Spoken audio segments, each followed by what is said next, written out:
Okay, let me call to order the Fox Canyon Groundwater Management Agency meeting for today, April 28th. If you'll please rise.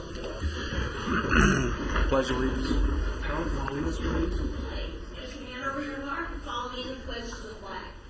Pledge allegiance to the flag of the United States of America and to the republic for which it stands, one nation, under God, indivisible, with liberty and justice for all. Okay, thank you. Roll call, please. Chair Mohart? Here. Director Craven? Here. Director Kelly? Here. Director Borcher? Here. And Dan Nauman and oh, there's Steve. He's here too. So. And Dave Schwabeyer is in the audience, and Sam. So we've got 3 alternates and all the members. Okay, welcome. We just got started. Agenda review. My understanding there's a change to the agenda. You want to go over that?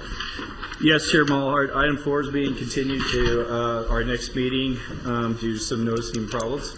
Okay. And that's about it. All right, very good. Hearing no other changes. Everybody okay with the minutes? All in favor? Aye. Or agenda, rather? Aye. Hearing no changes, that's fine. Item E. Anybody have any item they want to address the GMA board on that's not on the agenda? Non-agenda, Mike? Pretty good. Better than last time. Mike Solomon with the United Water Conservation District. I just thought I'd bring you all up to date a little bit. We've had a little above average rainfall this year, but because of the ESA issues that I brought to you recently and told you some of the things we're dealing with, we did a report to our board members last month from January through March of this year, compared to how we would normally operate as opposed to how we're having to operate with under the ESA. We've let 11,500 acre-feet of water go down to the ocean for the fish that wasn't diverted to deal with the overdraft issues we're dealing with. So 11,500 through March 31st.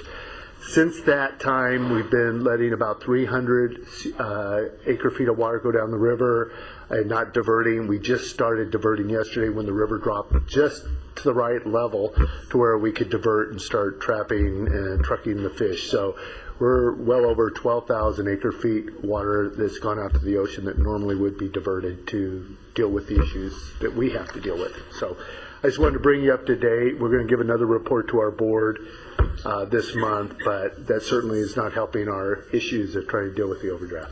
Okay. Any questions? Any questions? During that period, did you see a fish? No, we've seen no upstream migrants, and we've seen 21 smolts going down where we've trapped and taken them out. Okay. Anybody else have any non-agenda items they want to talk about? Yes, sir. Chairman Mulhart, staff, Bert Corolla, resident of Oxnard. I spoke at the last general meeting. I would like to find out if the staff or director chairman can direct me for an answer as who generated the letter from Fox Canyon Groundwater Management to the city of Oxnard on the night of the city council meeting dated June 2nd. Has to do with the Ormond Beach specific plan. And I hope that someday somebody can tell me how do I find out how this letter was directed from the staff of Fox Canyon Groundwater Management. I gave a copy to every board member and staff last meeting. Thank you. Okay. You'll have to talk to me about what the issue is. I'm not sure I understand, but okay. Sure, we can do that. All right. Anybody else have any non-agenda items? Okay. Board comment time. Let me, if I may, take a second here. Apparently, it's come to my attention that there's some either confusion or concern about dealing with the overdraft issue. And so let me kind of tell you what's going on or how this thing came about. Apparently there's some folks that are concerned that staff is driving a discussion, a quiet discussion about dealing with overdraft issues that'll impact ag and the M&I folks. And that this discussion is going to be done in such a way that we're going to just hand you an answer and that'll be that. So let me tell you how this came about. This is because I asked for this discussion. This was not generated by staff. No one in staff generated the discussion. I did it. Now, what did I ask for? The issue of credits has to be dealt with. And in the past, the way we've dealt with things at the GMA is we go through a long, lengthy discussion, a healthy discussion. We've done it for years now as a town hall process. But our typical turnaround time for these discussions goes anywhere from a year to 2.5 years. And the issues are complex. It's a issue that we have to address. We've put it in the management plan. We've put it in our work plan that we're going to have to address it. So what I told Jeff was, here's what I want. I want a small little group so that we can see if we can get some kind of framework around the issue of how to deal with credits with some ideas before we go and present it to everybody to debate. And maybe through that process, we can shorten this whole discussion down from our typical 1 to 2 year turnaround time down to about 4 or 5 months, maybe 6 months tops. That's my intent. The important issue here is staff did not generate this process. I did it. So if you have a beef, you got to have the beef with me, not with the staff. United did not generate the discussion. The GMA staff did not generate the discussion. I generated the discussion. What are we talking about? We're talking about the fact that we've got a massive amount of credits on the ag side, and we've got folks that are spending a lot of money on the M&I side. We've got to give some kind of discussion on how we're going to deal with this issue and try to frame it into some ideas. So the intent was, and it still is, the intent is to come up with some kind of parameter that we can take to the board and say to the board, this is what we need to talk about. Now we need to turn it over to SAG or TAG as appropriate, and let's see if we can get this problem resolved in a relatively short time frame. If the ideas that we initially come up with don't work, the process that we've used over the years with a town hall meeting and an open forum will flush out other ideas. We used this process when we created Ordinance 5 20 years ago, and it worked well. We used this process when we redid the draft of Ordinance 8. The downside of Ordinance 8 redraft is it still took us 2 years. It was a very complicated issue. But when you put together a group, a massive group, with virtually an open slate and no framework in which to have a discussion, the discussion goes on forever because the number of tangents go on forever. And I think that the issue of credits is so massive and has to be dealt with in the long term that I don't think we have the luxury of going 2 and 3 years out to try to debate this issue. So the framework that we've come up with so far, the initial issue that we've come up with so far, and the complaint that I've heard is that we're trying to figure out a way to take the cities and limit their credits. That's not true. I've said to the folks at Oxnard, I've said to Ken Ortega, if you produce water and you put it into the ground, you have a right to take that water back out. I think that's a fundamental tenet of water law. I think that's a fundamental tenet of what we've done. M&I folks, if they can produce new water and they put it in the ground, they have a right to take that water back out. The issue for the GMA, the issue for me, is can they take it out in such a way that does not create unintended consequences? We don't have individual pumpers in the ag community that have the ability to rev up their wells 24/7 and create a huge pumping depression in and of themselves. But when you have a well field that an M&I provider has, and they have the right to take out massive amounts of acre feet of water, 10, 12, 13, 14,000 acre feet. If they do not manage that recovery process, they could create unintended consequences. It is the responsibility of the GMA to understand and to regulate that process, or at least have a protocol in place so as to make sure we don't have unintended consequences. That's the M&I side of the equation. Now, in City of Oxnard's case, Kenneth Reagan has agreed with that concept. We're in the process of working out the protocol for that. We're hoping that that protocol could be a model that other cities could use. We're not going to agree on that protocol until it comes before everybody. So that process is going on. On the other side of the equation, you have the ag community. And the original intent of the credit process was to essentially make a grower drought-proof and essentially penalty-proof.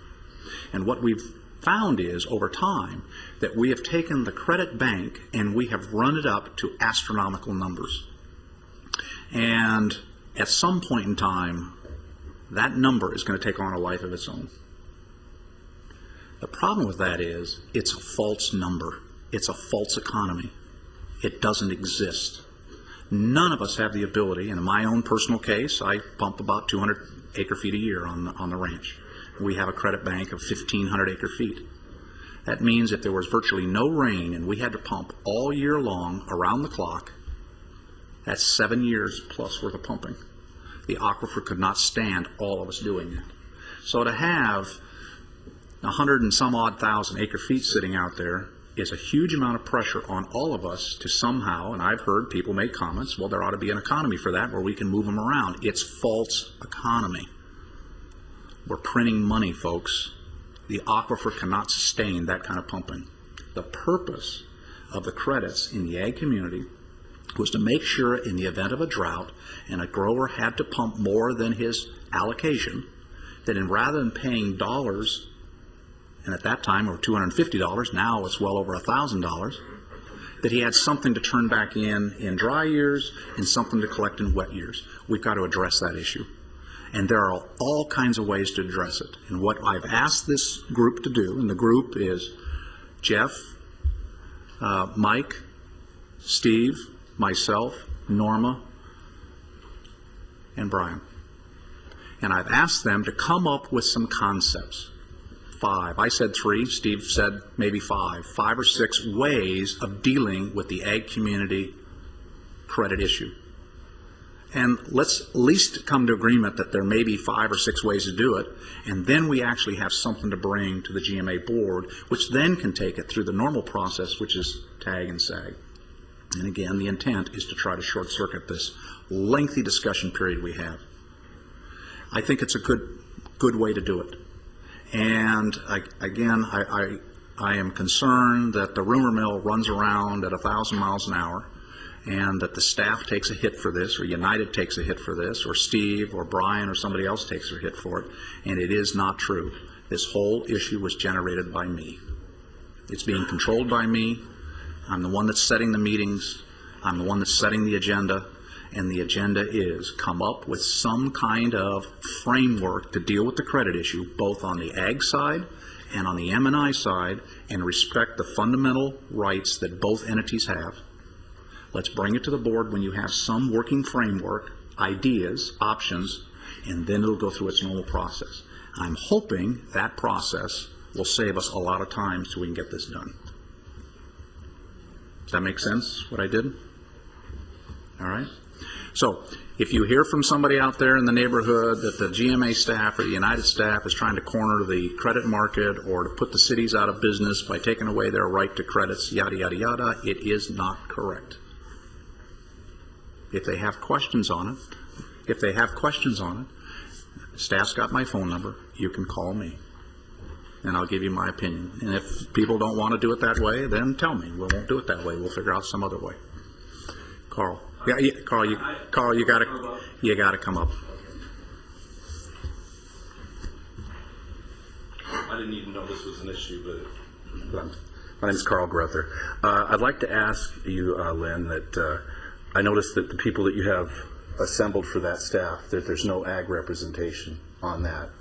Wouldn't you think an ag person should? Here was the issue. And That's my question. Okay, here's the issue.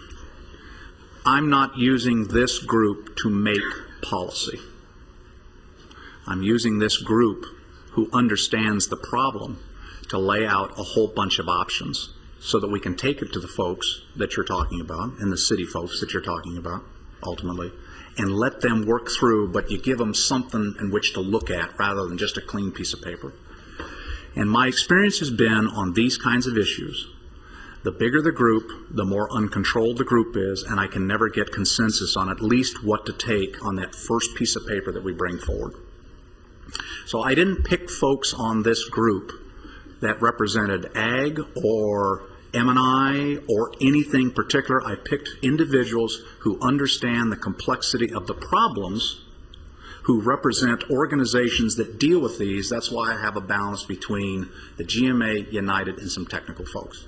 So I did not go into this specifically saying I want an ag representative, a city representative, a yada yada representative, because that's not what I'm trying to do. I'm trying to come up with, other than simply saying, okay, here's the problem, you guys figure it out, and then we get into this 8, 9, 10, 12, 3-year debate, which is historically how we operate at the GMA. On this issue, we've got to resolve this issue. And the reason it's an important issue to resolve is we've got cities like Oxnard right now that are racing because of stimulus money, and the cost of doing their construction is coming in under budget, so they can do a lot more.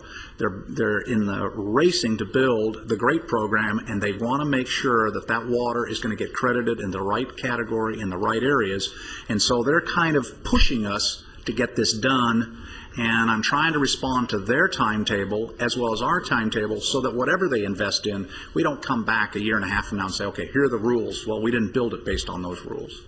So there's a lot of things going on. We've got the OPUG group meeting on the Oxnard Plain that's going to have to face these issues. We've got you folks up there in the Las Posas area. They're going to have to face these issues.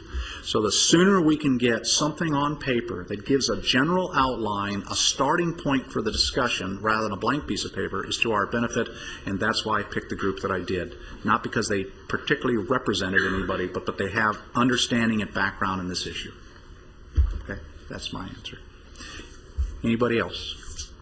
All right, so with that said, although we can't take, this is a non-action item the way it was set up, I will, if you guys have complaints about this process, we'll change the process. But if you don't have complaints about the process, then we'll continue going down the road that we're going.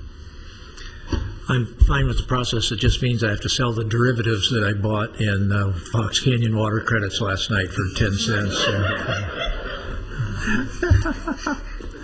All right. I just want to ask if it was really only 2 years for Ordinance Code 8? No. It was more like 6, wasn't it? John Matthews, and notice John and Rob were said, because they spent a lot of time, and Steve, the three of us spent a lot of time in meetings, and Dan Rahman came to a lot of those meetings too.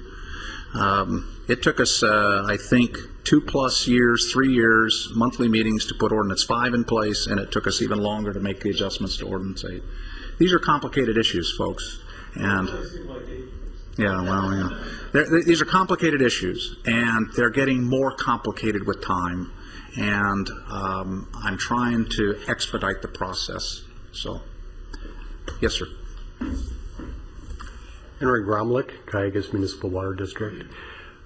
We share your concern with the credits at Cayugas, especially since we have a fairly large bank of credits in our aquifer storage and recovery project. We will be working also to develop a future that has credits that are real credits and not the false economy that you're doing. And we'll be happy to share any insights that we come up with your working group. Thank you, Henry. The process that's going to go forward is that I've given this group, in fact, I did it today. I gave them some specific things, some tasking that they need to do. The intent is to get it on the agenda for the June meeting, to be able to present to you some broad options, and then for us as a board to figure out which group we want to assign it to, the TAG group or the SAG group or both, and with a timetable to get response. So it will go through the typical GMA public hearing process. I'm committed to doing that. I've been doing that for a long time. I'm not moving off that ball, as slow and as painful as it is, but I'm trying to short circuit it a little bit in the front end to get it moving faster. Okay? I just have one other point. I've heard you mention a number of times you're asking this group to come up with options. I would hope that we would also, and more importantly, ask the group to identify all the salient questions that need to be answered as you deal with this, so that if their focus is only on options, I think it's going to hit people in one way. If you identify, look, these are the problems, these are the questions that have to be addressed as you do that, I think that would make that a more complete presentation when the options are presented. Okay, the members are in this room. They heard that. Okay, thanks. All right. Okay, anybody else? I have one more thing. Yeah. You said massive amount of credits on the ag side, massive dollars being spent on the M&I side. And true or not true, I don't know. But I think I would echo what Mr. Grother just said. For you to ask the right questions, and if ag is such an important part of this equation, you need to at least have some ag guys on there you can ask questions of. If not, they're coming to your meetings, or at least someone who you can consult. Because I think the comment is going to be from the country, who made you guys king? Yeah. And I think you need to avoid that perception. Yeah. I appreciate, and let me give some thought on how I can deal with that issue. The issue of who made us king, I think, will resolve itself in the fact that it will ultimately go through the long and lengthy process that we have, and at the end of that process, if people say none of these options work, then we start all over again. Again, no one is making a decision other than the board. No one is going to have, everyone is going to have their input as we've done in the past. The process will be similar and the same that we've done in the past. It's just moving at a different pace and initially a different direction. And I would ask that you wait until you see the end result, and I think you'll be happy with it, because it's going to be an open discussion. That's what it's going to be. Okay. I appreciate what you're trying to do, and I do believe what you say about vetting it in the public. I think that's important. Yeah, and I think you will do that. Yeah. If you're going to ask the right questions, ask them of the right people too. Okay. Rob Saperstein for the City of Oxnard. Maybe the joke first. John and I almost walked out in solidarity when we weren't included in the group. We were very, very hurt. Yeah. Every other group I've had, these two guys were in, so to the ag community, I didn't let the attorneys in. Power to the lawyers. We stayed in the room.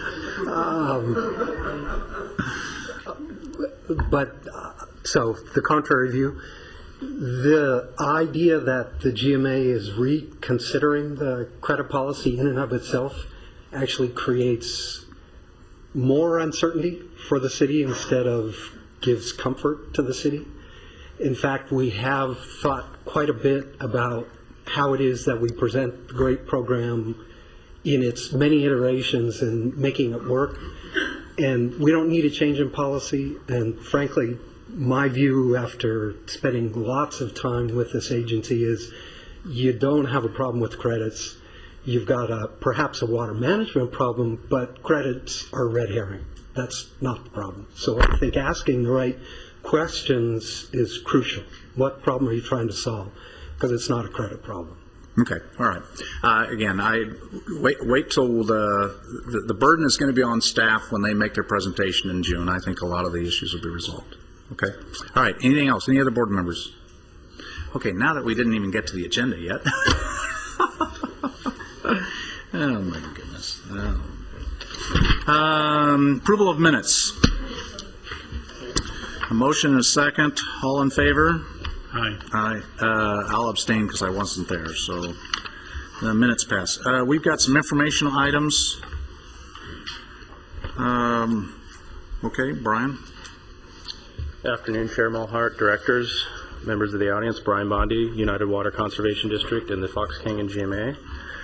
Item 2 is our routine update on the Las Posas Basin Plan. Since we last provided an update, there's been several Las Posas user group meetings, March and April meetings, including one this morning. The April meeting was this morning. I'm happy to report that these meetings continue to be well attended. In fact, the March meeting had the highest attendance since I started tracking that for you. Over 59% of the groundwater extractions in the Las Posas basins were represented by attendees, and that also accounts for 21% of the operators. Again, the highest since we started tracking. In terms of the basin plan, there's also been very good progress. A partial draft of the groundwater management plan was distributed in March and is currently out for comment with the group members. I say partial because the group is continuing to discuss the key component of that plan, and that is the management alternatives. Obviously, that is the critical piece of the plan, how we're going to manage the overdraft and bring the basins to safe yield. This morning, in fact, the group began discussing the cost of different management alternatives, which, as I'm sure you're all aware, is a major concern for the business folks in the community that rely on water for their operations.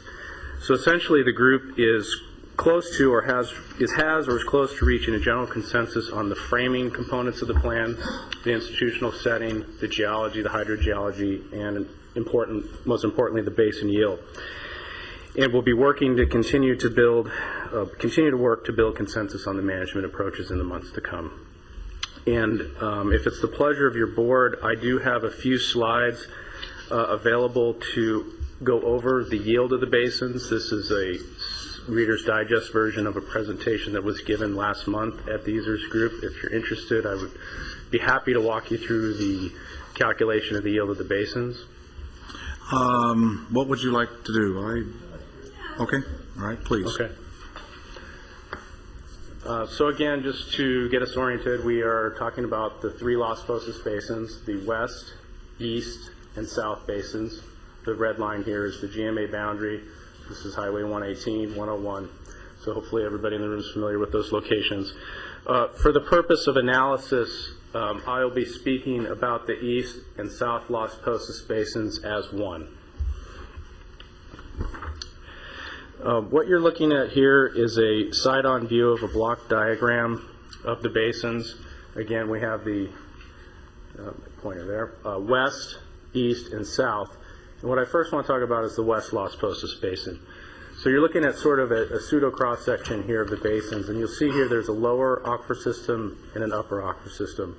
The vast majority of the pumping in the Las Posas area comes from the lower aquifer system, and more specifically the Fox Canyon aquifer.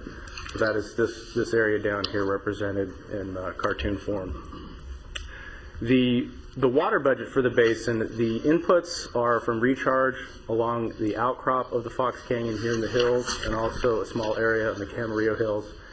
And in some cases, there are in-lieu deliveries. Currently, that program is not online, but in the 90s, there was a fair amount of in-lieu delivery. And what that means is water delivered to pumpers, they turn their wells off. The major output of the basin is pumping.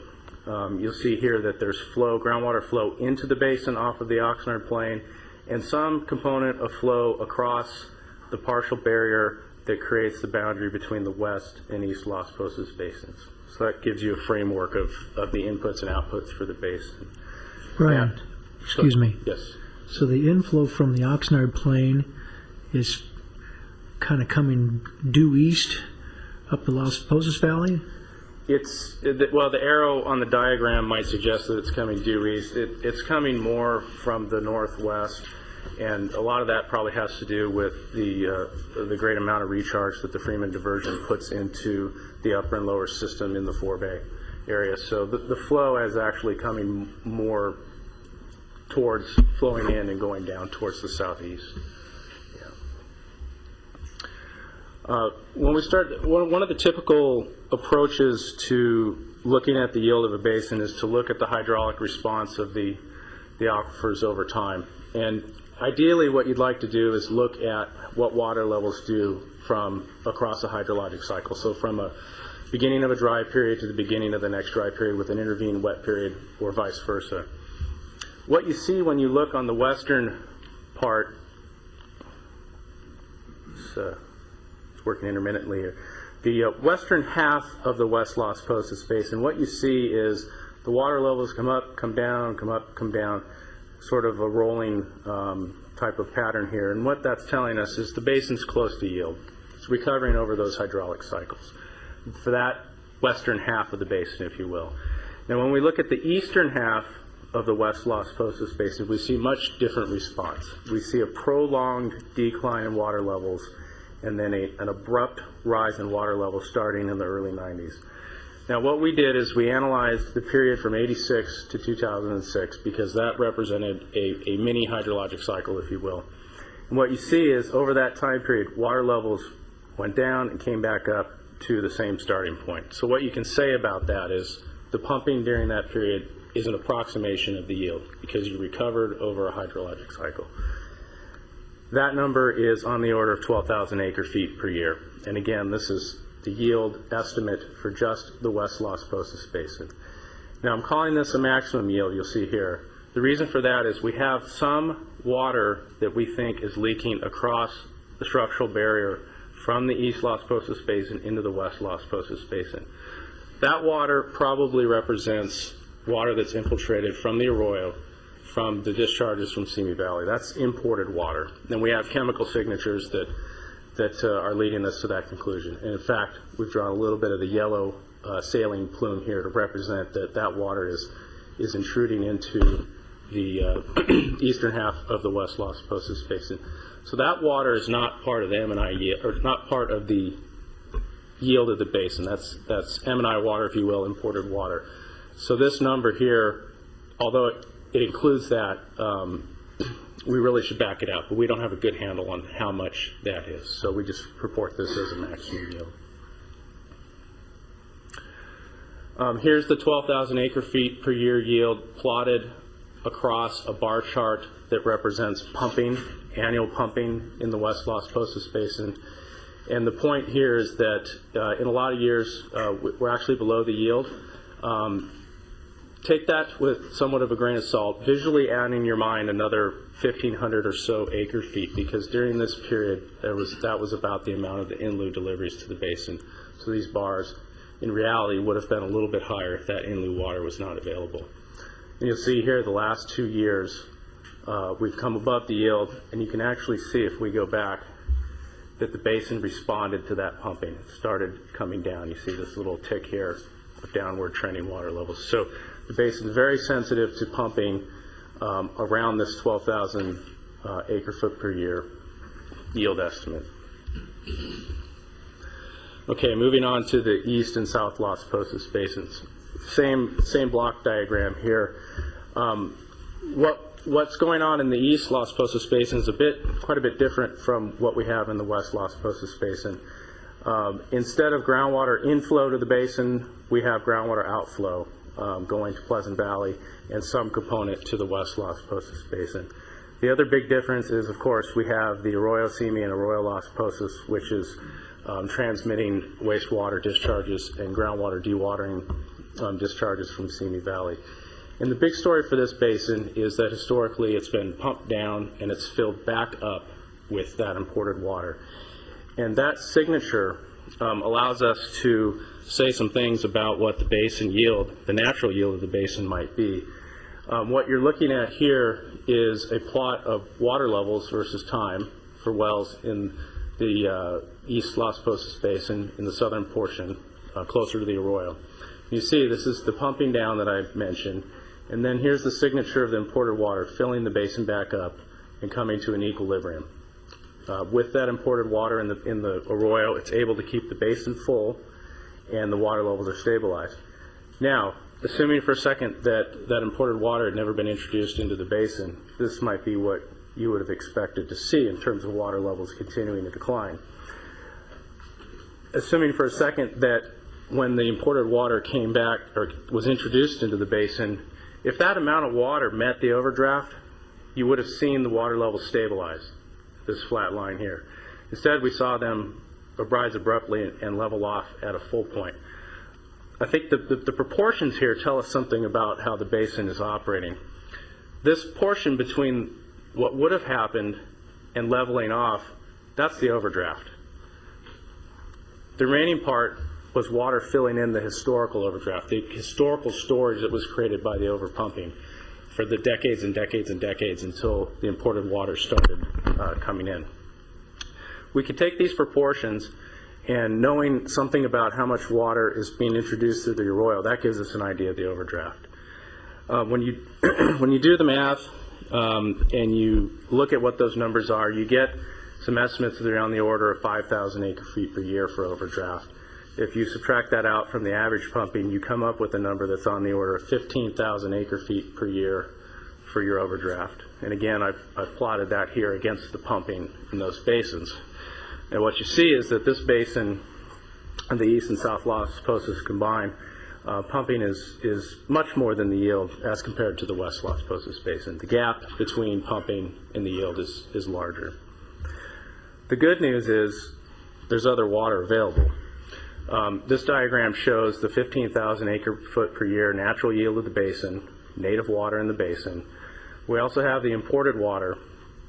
I'm sorry, I got ahead of myself there. Here's the pumping. Okay, the gap is the overdraft. But we have the imported water that's in the basin. It's there. The problem is, of course, that it's high in salts, and it would need to be remediated to be made available for beneficial uses. So the good news is the water's there. What the group needs to do is find a way to pay to reclaim that water, make it available, and make a portion available to fill in the difference between pumping and natural yield. So hopefully this helps frame some of the problems that the group's considering and gives you a little bit of context for some of the things you may be hearing, and of course when the basin plan becomes available. Okay, great. Anybody have any questions for Brian from the audience or from Rob?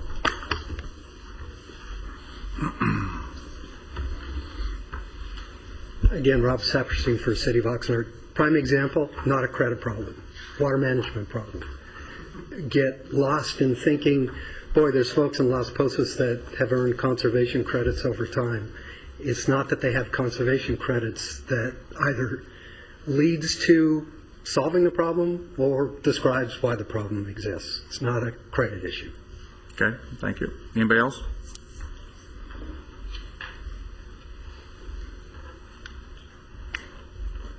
Henry Gromlich, Cayugas Municipal Water District. I want to thank the GMA and United for the use of Brian in helping to do the analysis that we've been doing on the Las Posas Basin.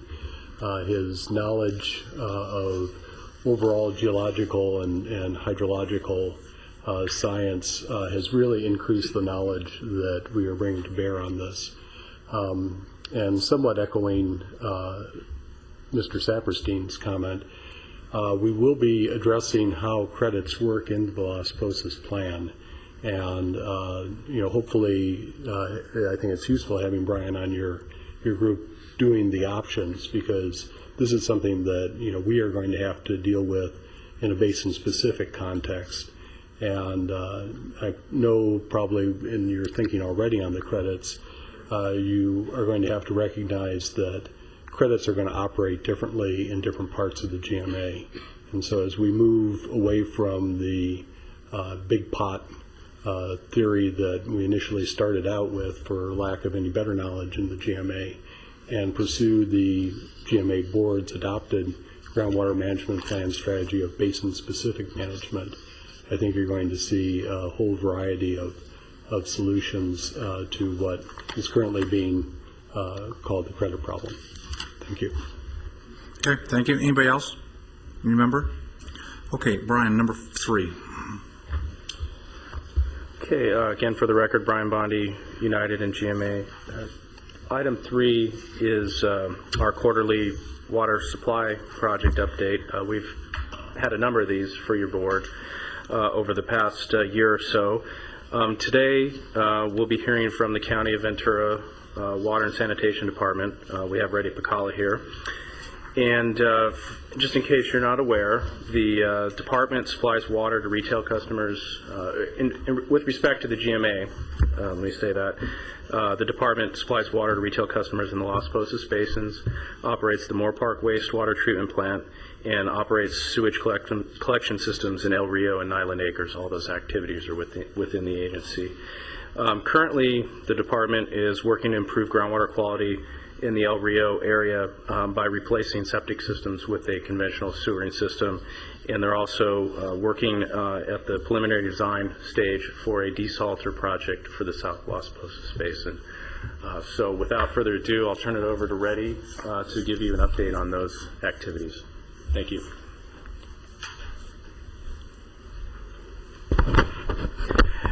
Good afternoon, Mr. Chair, members of the board. Reddy Pakala with Water and Sanitation Department of the Public Works Agency. Thank you, Brian, for the introduction, and I'd like to thank your Executive Officer, Mr. Pratt, for placing this on your agenda, and your boards allowing me to speak in front of you. As Brian mentioned, I have two projects. One, what we call El Rio Sewer Project. This is a project that county staff has been working on for more than 10 years now, and I think it's coming to a fruition now, and I'll try to put everything together in about 10 minutes or so. With your permission, I'd like to proceed.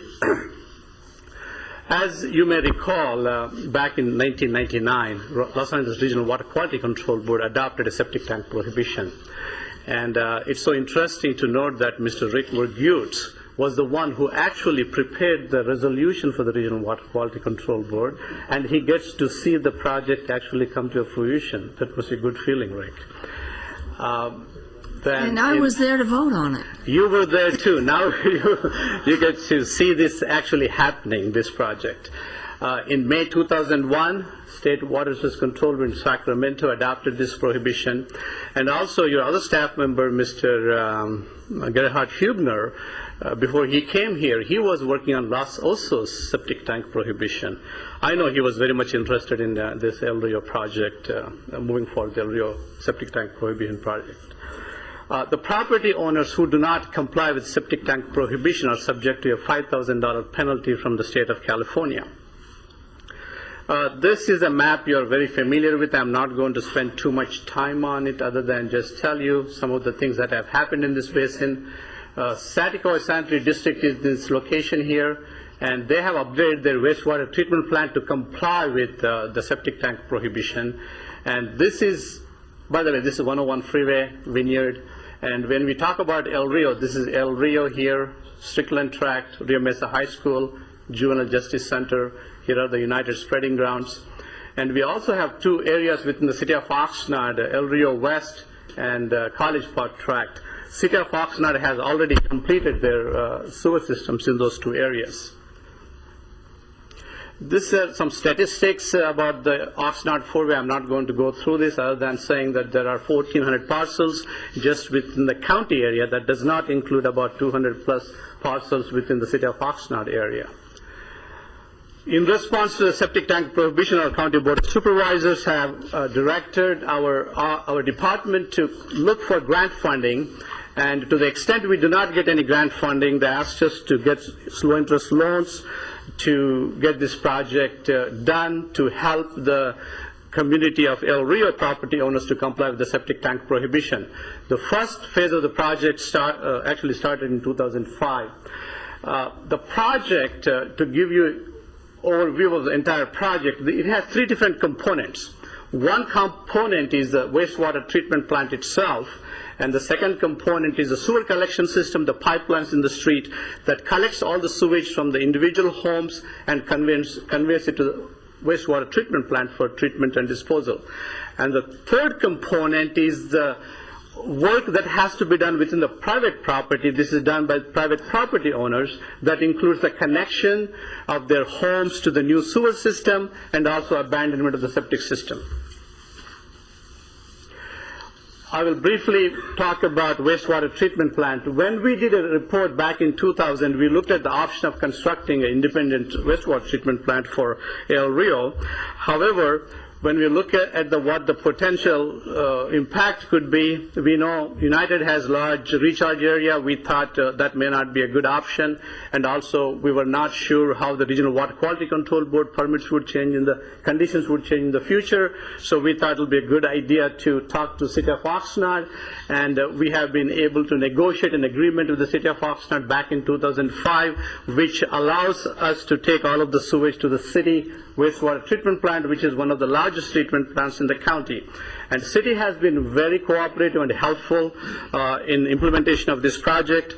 One of the salient features is city has agreed to freeze the sewer connection fee To reserve the capacity at the Oxnard treatment plant, they held the connection fee at $3,539 for those property owners who are in the septic system. What that means in today's dollars is almost $2 million of savings for the El Rio residents. And the county has worked with the State Water Resources Control Board in Sacramento. We were able to get a 30-year loan at 1% interest to pay for this connection fee. What this does is it allows the property owners option of paying the connection fee in lump sum or installment payments. This is a map of the county sewer service area number 34. The first step we had to do was create a new sewer district, the CSA 34. We have to go through LAFCO and create this sewer district. Once we created the sewer district, it opened up so many opportunities for us to look for grants because we were able to qualify as a disadvantaged community based on the population of the sewer district. And then we went ahead and started looking for grants of different propositions. This table gives you the total funding for the sewer collection system portion of the project. And as you can see, there are different funding sources from state and feds and local contributions. I would like to point out our funding. We were able to get $8 million from the economic stimulus money for this project. This is a map showing different phases of the project. We are constructing this project in 10 different phases. It's a very busy map. One of the big challenge for us was first to look for a grant and then identify where can we invest $3 million, because the maximum grant we got was about $3 million. Then we also had a very tight schedule for us to complete the project. So that's why you see our phases all over the map. This is a construction schedule. We started in 2005. We expect to complete the last phase of construction in about 12 months from now. This is another busy chart, but the reason I put it up here is each phase of the project, once we complete, before we begin construction, we had a meeting with the property owners and brought the contractor and explained to them what type of construction will be done in those phases. And then after the construction is completed, we inspected the system. Before we asked the property owners to start connecting, we would have another meeting with the property owners, and at that time our county building and safety, our building official would bring their county building and safety offices to the meeting place in the nighttime in El Rio, and our public works agency fiscal staff would come and issue permits. I just want to report to you, one day we have issued 100 building and safety permits right on the site when we had the meeting, after the meeting until like 9:30, 10 in the night. So that was a very good positive thing for our customers, and we had a very good cooperation from different agencies within the county. The third component of the project is work within the private property. The estimates could be anywhere between $2,000 to $8,000 per property owner. However, we think the entire cost of this component is about $5 million. That would be paid for by the property owners. Our County Board of Supervisors have approved a CDBG grant, a maximum of $5,000 per home, and this is available for very, very low-income people. This is a sketch showing you how the system is connected. This is a county-constructed system. This is a house. This is the existing septic system, and the new sewer lateral is here, which will be connected to the new system, and this will be abandoned in accordance with the permit requirements from the county building and safety. And this gives you different cost components for the property owners. This is really very useful for the property owners. When we meet with them, we explain, go through each line and what this is for, what are the different options they have they can pay for. For example, they can pay in lump sum or they can pay in installment payments. Even those who decide to pay installment payments, they could after 2 years come back and say we want to pay it off. So we are able to give that option to them so that they don't have to carry the loan for as long as 30 years. And this is a summary of what I talked about. What I'd like to point out is the total investment that were made to improve the water quality in this Oxnard 4-bay is $45 million. There's $35 million for the collection system, $5 million for the sewer connection fee to the city of Oxnard, and another $5 million for the private property owners. The benefits, we have looked at how many pounds of nitrates will be removed when all of these septic systems are abandoned. There are about 8 million pounds of nitrates will be removed. That will be helping local pumpers, municipal water companies, or City of Oxnard to improve the water quality in the Oxnard forebay. And also it will have improved water quality, as your board is always interested in improving the water quality in these basins. Lastly, we think it will improve the property values for the owners. And public outreach, this is an interesting slide here. Just to let you know, our Board of Supervisors heard this item 44 different times. And El Rio Mac, I have listed all of the other stakeholders. We have made presentations. Even today, we receive up to 10 calls every week about this El Rio Sewer project, about the property owners' impact to them and how they could pay these charges. And lastly, I would like to appreciate the GMA board support. Actually, your board was the one who provided some financial assistance for us to do the income survey back in 2000. With that income survey, we were able to qualify this community as a disadvantaged community. That was a great help for us. And your staff, David Penaro, helped us with the project assessment evaluation plan when we had to apply for the grant funding. Recently, Mr. Rick Vergutz and other staff members provided a groundwater monitoring program, and City of Oxnard staff and United staff started helping us to put this together to comply with the grant requirements. With that, I'll be happy to take any questions. Anybody have any questions in the audience? Questions for Reddy? Anybody on the board? I just have a comment. Yes. That was at my last meeting on the Regional Water Quality Control Board where we voted on this, and that will be a total of 13 years that it took to get it done. I speak sewage treatment a lot better than I speak water, but I'm really happy to see that you and your department and the Board of Supervisors took the bull by the horns and has made this come to fruition. It's going to be really good for all the people who live there and all the people who need to get water from that area. So thanks. Anybody else? Comments? I told Reddy at the United meeting when he made the same presentation, and I'll say it again. I recall in 14 years ago, when Dan Pinkerton and I sat down with John Flynn and said, John, we have got to solve this long-term nitrate problem in El Rio. We at United don't have the horsepower to do this. We at the GMA don't have the horsepower to do it. The county has got to step up to do it. John took on that responsibility. He's farmed it out to staff. The Board of Supervisors has done a tremendous job, and my compliments to the Board of Supervisors. And I do recall, I think the amount that we funded, our initial funding, if I recall, was like $5,000 or something. That's correct. And personally, if I can invest $5 and see $45 million going back, that's better than the lottery in some ways, I guess. Anyway, you've done a great job. And when you think about the City of Oxnard and the county and United and the GMA, all of us working together to solve a real problem and work our way through, and for you to have to sit through 44 presentations of this over the years is a yeoman's job. And anyway, my compliments to you, Reddy. You've done a great job on this, to your staff, to this Board of Supervisors. I'm pleased that the City of Oxnard is doing their role in this. Maybe someday the folks in El Rio will annex themselves to the City of Oxnard. I don't know. I don't know if that's a good thing or not. So anyway, thank you. Anybody else have any comments or questions? Okay, great. Thank you, sir. I think I have another project to present to you. All right. Do I just go to the next? Yeah.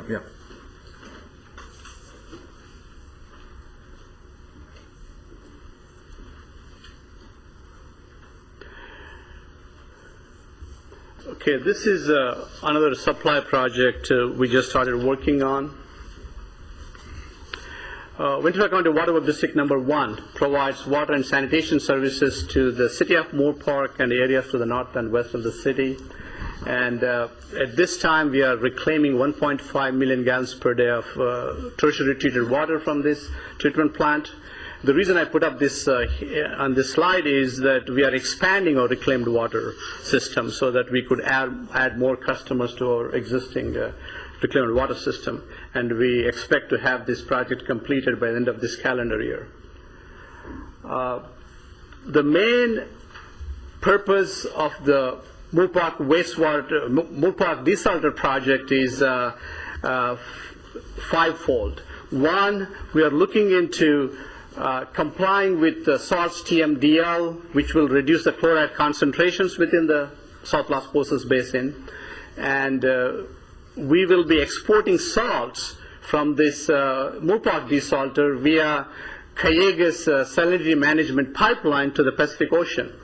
And our goal is also to reverse the migration of the salts into the East Las Posas Basin, so that the investment made by Calleguas, about $90 million in putting their ASR well project, could be protected. And also all of us have wells, like District 1, District 19, all the local pumpers have the wells too. So we want to protect those wells from this migration of salty water into that basin.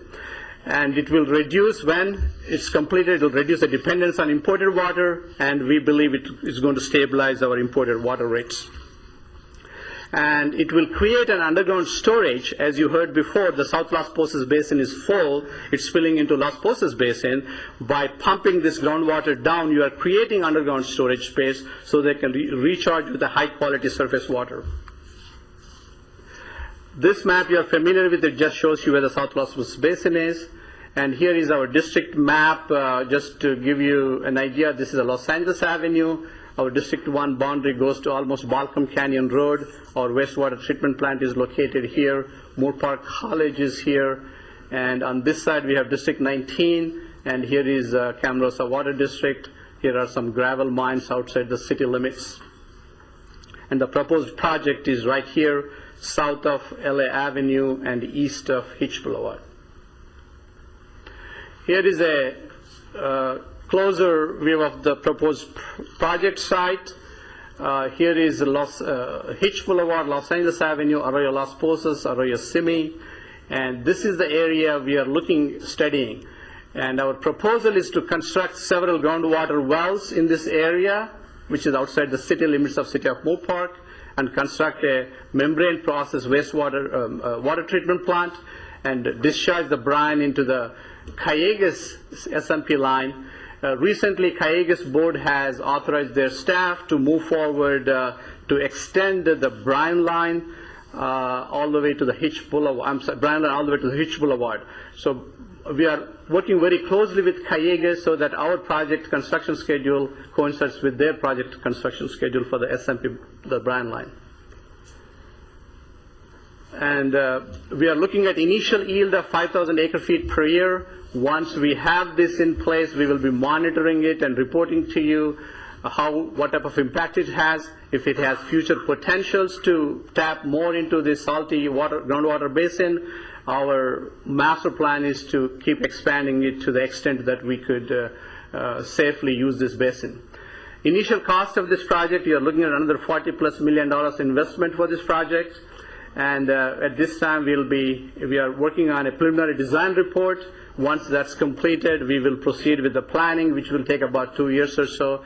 After that, we go with the design construction another 2 years, 2+ years. And the next steps would be, we would be doing a pilot test for these wells. Once we complete that testing, we will identify how many wells we need to drill, and also what should be the depth of those wells and the spacing of the wells. And we have a lot of work to do. We will be presenting this to all of the stakeholders. This morning I did make a presentation at the Las Posas Users Group. We have had some preliminary discussions with our Waterworks District Advisory Committees, and we will continue to do this as we get more information about this project. With that, I'll be happy to take any questions you have. Anybody have any questions for Reddy on this issue? Dave, you'll have to come up. I got to get you on the record. David Schwabauer. resident in Moore Park, and also I sit on the advisory committee for Waterworks 1. So there's a lot of history behind this project for our board. We are, really appreciative of Reddy and his work in working on this. We're really appreciative to Callegas for the assistance that they have given, appreciative to the GMA for the way this fits into the whole big picture of, everybody taking care of what's going on in their own backyard. And water is wet, and this ties into that directly. And it is very pleasing to our committee to see this coming along. It's something that we've talked about for many years. From a historical standpoint, I can remember friends of my grandparents talking about the water in and under Moore Park and the poor quality and the challenges that they faced trying to grow walnuts. So this is not an issue that is new. It's an old issue. But seeing this type of solution come along is really wonderful. Thank you. Okay, thank you. Anybody else? Any board member? Okay, let's move on. Number 4 was taken off the agenda. Number 5. This is a civil appeal process. Rick, you're going to lead us through it, and then Al's going to walk us through the hearing methodology, I guess. So who wants to go first? I guess I will. Items 5 and 6 are appeals from imposition of civil penalties for failure to timely comply with the meter calibration requirements adopted by your board back in 2008, and also pursuant to a resolution adopted by your board last May imposing penalties to those operators who had been sent notices of violation in March of last year and who failed starting on June 30, 2009 to submit the required proof of meter calibration. Pursuant to the resolution adopted by your board, the standard that will be used to rule on the appeal is one of good cause. Although the resolution does not define good cause, I do have some general guidelines for your board to consider in applying that standard. Generally speaking, your board has broad discretion to determine whether good cause exists with respect to either of the appeals that are being presented today. In making that determination, your board should consider all of the relevant circumstances of each particular case and applying principles of common sense to the totality of circumstances in each appeal.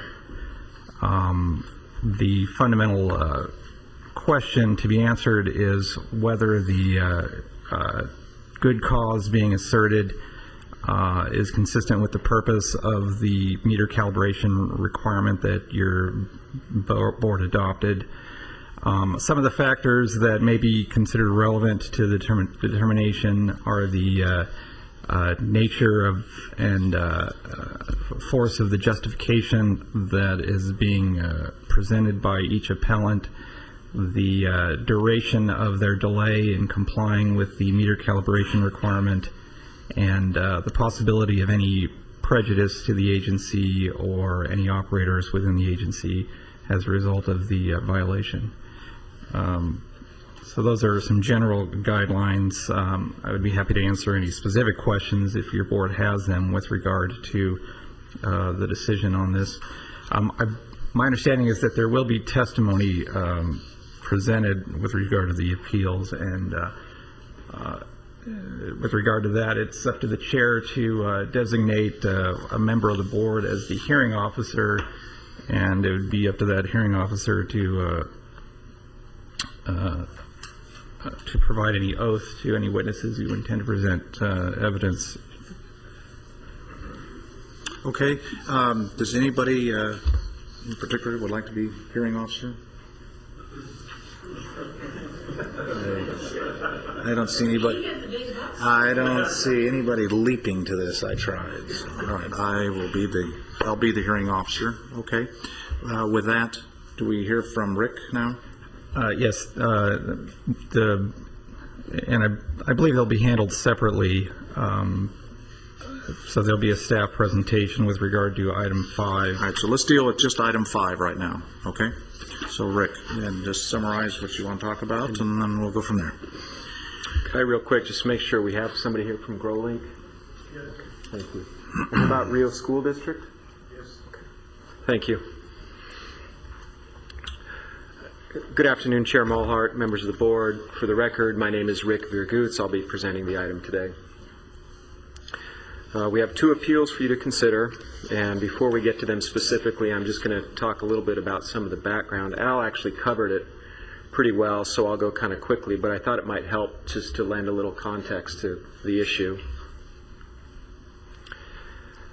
GMA ordinance requires flow meters be installed, and it's been on the books for a long time. The earliest mention I saw was from 1987 with ordinance number 3. And over the last several years, there's been increased effort on the GMA staff side and the agency to increase compliance with the flow meter installation and the calibration requirements. In 2005, a meter committee was formed to develop some solid approaches for metering. You know, how, what, where should it be done, those kinds of things. And then in 2007, a larger effort started. Letters started being sent to owners or operators of over 1,000 wells, and that resulted in a big increase in meters being put on wells and flow meters being calibrated. Now, the board adopted Resolution 2008-4, which specified more details regarding requirements for calibration, and it put civil penalties, I guess you'd say, on the table. The resolution said that civil penalties may be applied for failure to calibrate or install new flow meters. Again, we had more improvement following that effort, and then in May 2009, your board considered Resolution 2009-2, actually adopted it, and by that point, we'd already sent many letters to owners and operators, but there were still about 100 that we believed would require calibrated flow meters. Resolution 2009 had a specific deadline for calibration in it this time, June 30th, 2009, and a specific civil penalty listed in it for $1,100. Failure to submit proof by that deadline would subject the person, would actually require an assessment of $1,100, a civil penalty assessment. But fortunately, with the help of most of the owners and operators, most of the wells in the agency that are required to have flow meters, we believe, have flow meters. So we moved on this effort gradually and stepped up our efforts as necessary. So civil penalties have been assessed to certain well operators that didn't comply with the requirements by June 30th. And 2 of those operators are here today. And the appeals have to do with whether or not they were duly noticed. So I'm going to move on to some specifics here.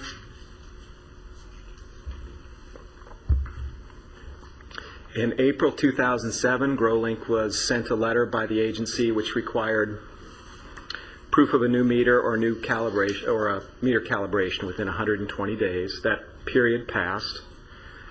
In December, another letter was sent to the same address. It provided a new deadline, April 30th, and that deadline passed.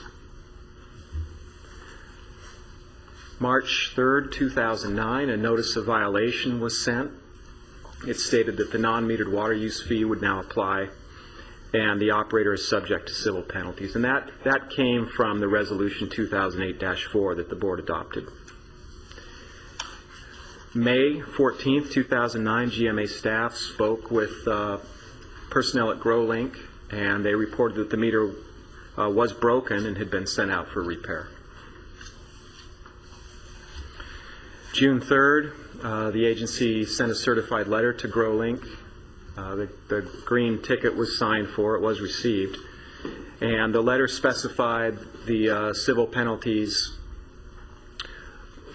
As you can see on the slide here, if the proof of meter calibration wasn't received by June 30th, a civil penalty would be levied of $1,100 and so forth.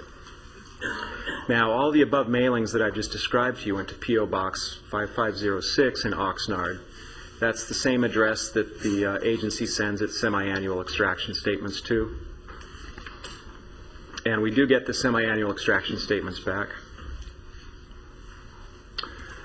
Regarding the meter calibration issue, though, we hadn't received any formal response. The June 30th deadline passed, and in line with Resolution 2009-2, we assessed the civil penalty and sent a demand letter. Now, the demand letter went to 4255 West Gonzales Road, which was the common property owner address for the wells under GrowLink. And that decision was made because we hadn't heard back from GrowLink from the other address that we'd been sending the earlier letters to. And we also sent a letter in February to the parcel address, but that letter was returned undeliverable. Now, you'll see a formatting problem on this slide. I'll get to that. The bottom sentence is cut off. But GrowLink's appeal states that they did not receive the original notice for the flow meter calibration and that they were not aware of the calibration requirement until June 2009. The earliest notices, including the notice specifying the June 30th deadline and the civil penalties, were sent to the same address that the semi-annual extraction statements are sent to. That's the P.O. box. So indications are that GrowLink was aware of the requirement for some time, and the P.O. box address was valid.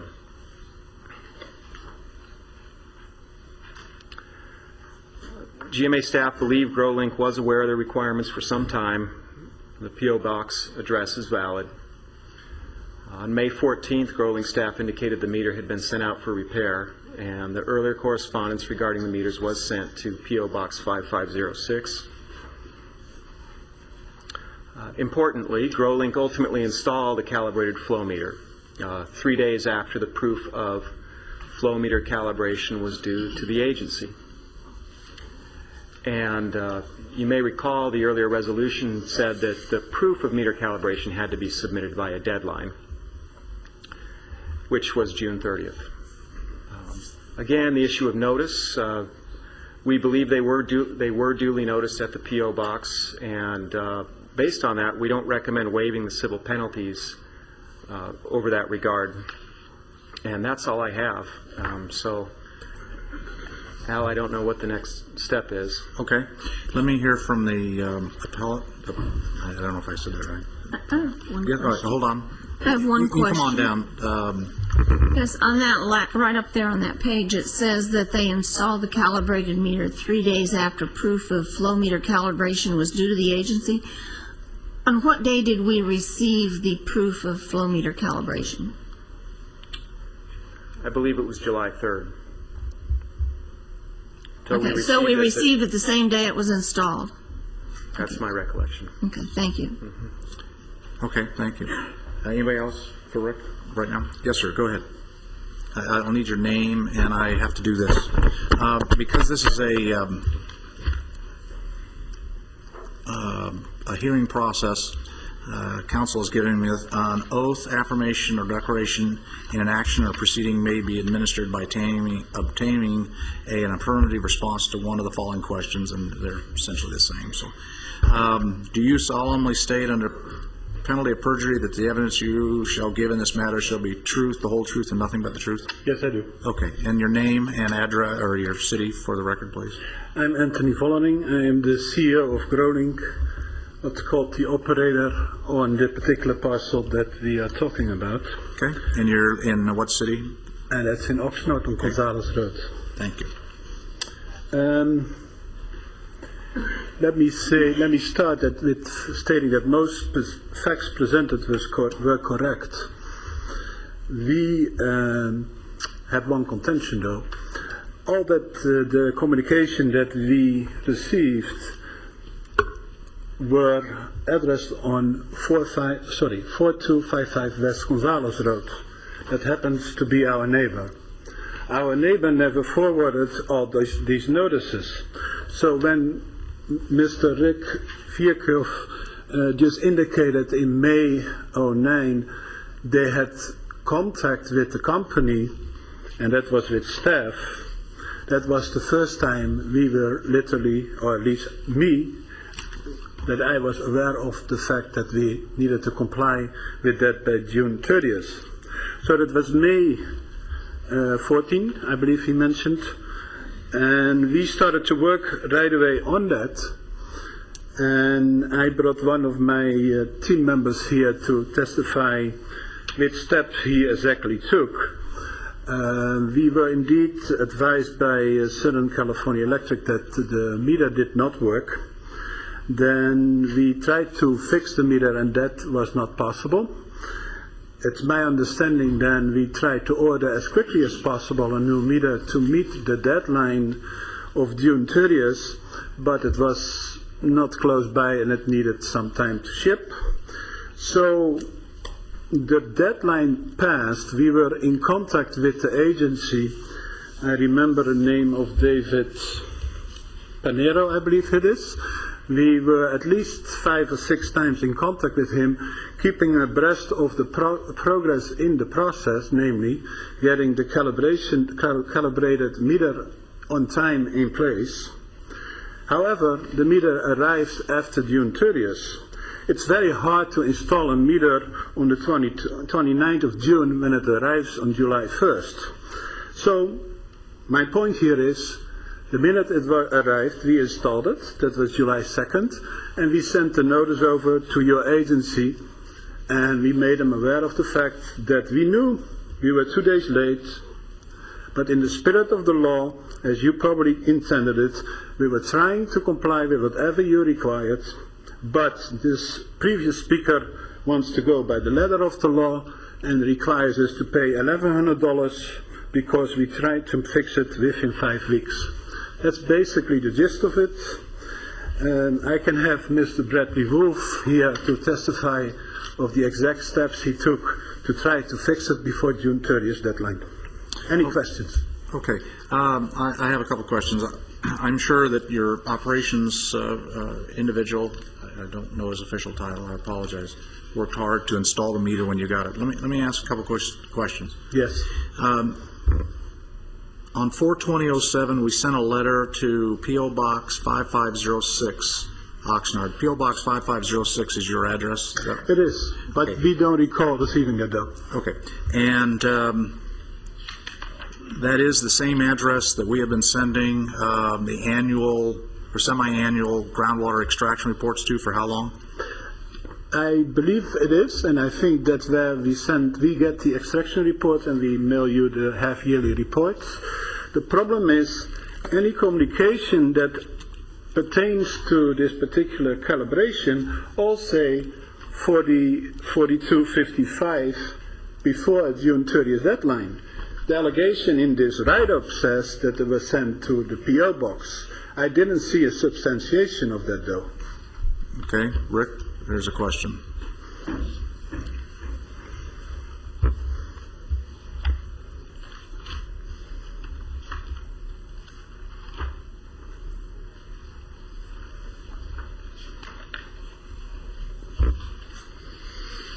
For your information, the civil penalty, $1,100, is still addressed 4255 Gonzales Road. This happens to be my neighbor. Okay. So even after the June deadline and even after we reported we have the calibration meter in line, they sent the civil penalty, because we passed it for 2 days, to my neighbor. Okay.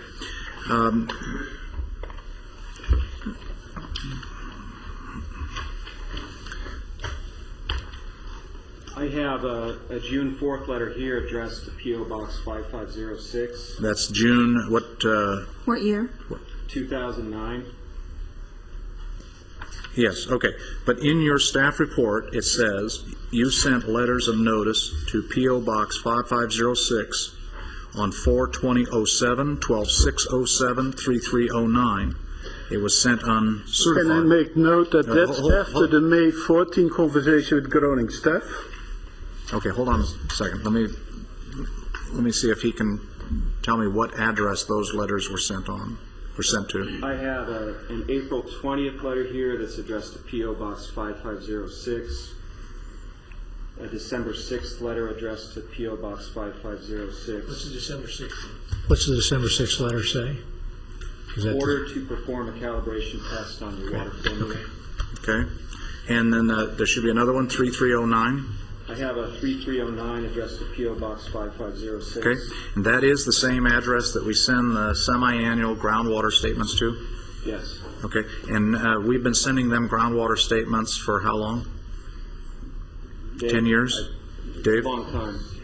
And in that 10-year period, they've always gotten the statements and they've always sent them back? Okay, maybe late here and there, but essentially we've gotten a response. We've never used any other address? Okay. Other than these. Other than these. And, okay.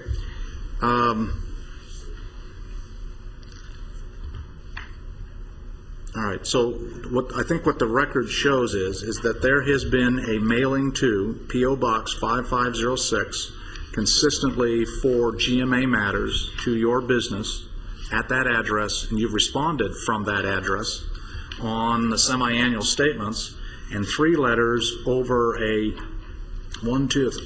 from 07 to 09, 2-year period, also were sent to that address. I think that's fair and reasonable for staff to assume that that's what they did. As far as the other address, and in fact on 6409, there was a letter that was sent again to that address, and this one is actually noticed as received because I think as a result of Dr. Kelly's emphasis on all the letters we sent out. On these final ones, we said we got to send them certified because somehow the vast majority of people were getting the answer, but some people were not. Let's try certified letter, and I think Mike led that charge. And even without that response, they tried another address, is essentially what staff is telling me. Is that a fair summation of what I'm reading here? Yes. Okay. Yes, but can you explain that? I have a letter in my hand, November 6, 2009, and it again shows 4255 West Gonzales Road. That was after we fixed the meter and after we gave notice of the calibration, and the communication still goes to another address. Okay. Can I ask? Hold on a second. Charlotte first, please. Well, I'm curious about, and this is for staff, I'm curious about our having sent 2 letters on June 4th, 09 and June 3rd, 09, but to 2 different addresses. And it says that they were received. When they were received, did it indicate that the one sent on June 3rd to the wrong address, 4255 Gonzales, was that received by the people who do business at 4255 Gonzales or by GrowLink? I mean, if it was received by somebody else, it seems immaterial. People operating GrowLink is the same party. Okay. JC Properties and... JC, no, that's different. That's the one that was sent on June 3rd, it says here. Okay. It was sent to JC Properties. So I'm trying to find out who received that one. All right. Hold on a second before you answer the question. I'm seeing counsel wave at me over here.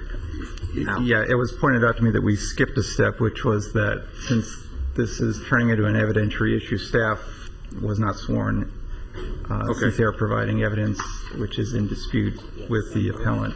Okay. And it might just, to expedite things, to have everyone who intends to present evidence to be sworn in all at once. All right. All right. I think for our discussions, the real issue is a timing issue and not an installation issue, so I'm not going to swear you in, sir. But for staff members that may speak to this, and that'll be Rick and Dave, if you have to speak to it, if you'll just rise, I guess, let me do this as well. Do you solemnly state under penalty of perjury that the evidence that you shall give in this matter shall be the truth, the whole truth, and nothing but the truth? Yes. Okay. All right. Do we meet that requirement? Are you okay? Yes, and it might also, since Mr. Vergoot's already explained where the previous letters were sent, and since that seemed to be relevant to the determination, we may want to recover that. Okay. All right. So let me just back up because it's a proceeding and we have to follow what counsel says. The staff notice shows that on 4/20/07, 12/6/07, 3/3/09, letters were sent to P.O. Box 5506, Oxnard, California. Is that correct? Rick? 42007, you mentioned procedure. Let me just go. Right here in our report. Yeah, he's looking at 607 the letters. And 3309. and 3309, yes. Okay.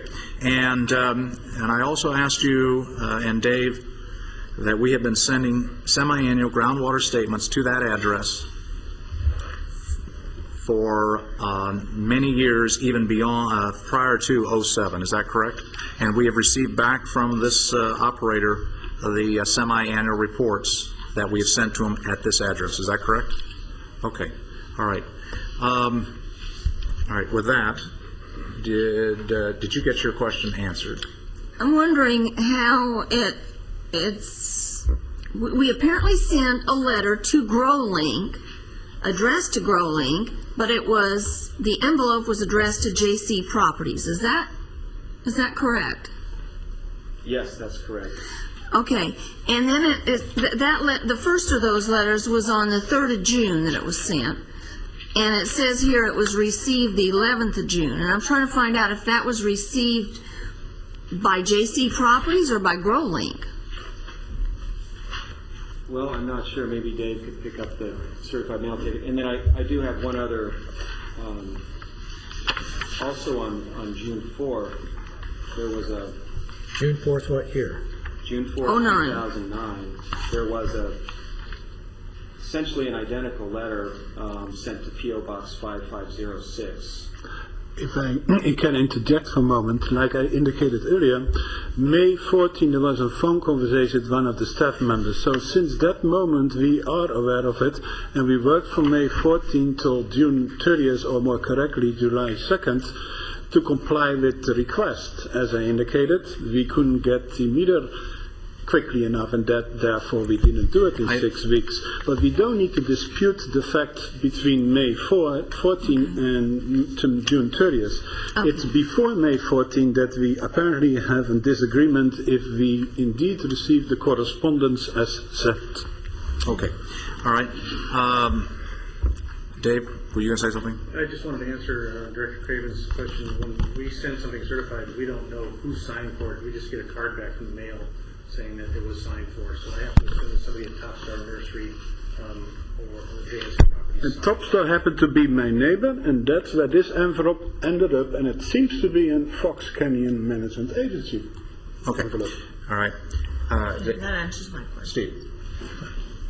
So my question is not about the stuff before May 14th, but about the 3 letters that we sent to P.O. Box 5506, Oxnard, California. We've sent those. We sent other letters to you there. And your contention is you've never received those letters. Let me say it this way. I am the CEO of the company. I don't receive the mail. I've never seen them on my desk. That's all I can say. Okay. All right. Anybody else have questions? Can I add a comment? Yes, sir. Obviously, we complied 2 days after the deadline. I hope you can keep the spirit of the law in mind. I guess since I think I don't know what the board members want to do. Here's my dilemma. I'll give you my dilemma. This process started in 05. Not for us. But it did start in 05. It started for the whole community in 05. We debated this whole issue for almost a year before we even started in 05. And then in 05, we started a process and we sent it out to a whole bunch of folks, 1,000 wells out there, and about 850 or some huge number over time responded. And we continued to send letters over time to tell people, you got to respond. We used the same address that we send the semi-annual statements to. We don't send those certified, and people comply with those. I don't know your internal mail process, but from a purely mailing standpoint, we send it to the address. The address obviously works for the semi-annual reports. It works for all the other folks we send to. At one point, we found a small group of people that didn't have the right correspondence, and Dr. Kelly said, well, maybe we should try certified mail. We did that, and we sent it to your address, And we've got folks out there that have been complying with this for years, have spent their money, time, and energy, and we had to come up with a penalty process to try to motivate people to get this process done. So I understand that your meter didn't test, that you went through Edison, that it didn't get installed in time, so that's out of compliance. I'm more concerned about the time frame before that, and it appears the only assumption I can make is if all our other correspondence gets to the proper address, I think the staff did a lot of work to try to figure out if the address was really wrong, and it turns out it wasn't wrong. It was a correct address. It just was ignored for whatever reason. I don't know why, but it was. So that's kind of my thinking. I don't know what you guys want to do. I would make the contention that I realize that the appellant here is saying he ran out of time. If the earlier correspondences would have been dealt with, like all the other pumpers who received it and dealt with it, then the fact that there was some delay with Edison or whatever, he would have had plenty of time still to meet the deadline. So I'd make the motion to deny the appeal and uphold the penalties. Okay, that's the I'll motion. second that motion. Okay, we have a motion and a second. Any other discussion? Do I have to close the hearing process before we vote, or give me the protocol you want me to follow?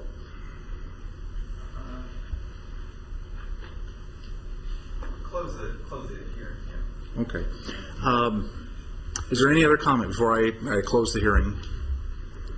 Other than what I said earlier, that the minute I became aware of it, we worked on it and we complied. We missed the deadline for 2 days because of shipping issues, and we discussed quite extensively the confusion about the addresses. It is my contention that's the reason we didn't know earlier. I cannot prove that. So if you will fine me for $1,100 because I cannot prove the situation with the PO box, then you should do that. Okay. All right. I close the appeal process. I have a motion and a second. Let's have any other discussion at board level? Let's have a roll call. Chair Mulhart? Yes. Director Craven? Yes. Director Bennett? Yes. Director Kelly? Yes. Director Borchner? Yes. Okay. Thank you, sir. All right. Thank you and next for the item is consideration. item number 6.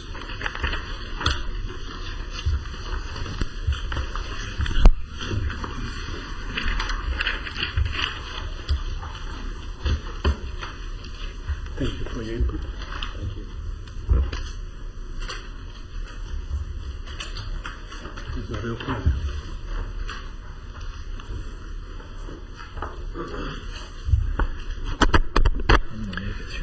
For the record, Rick Viergoots, I'll be presenting item 6 today. Okay. This one, please.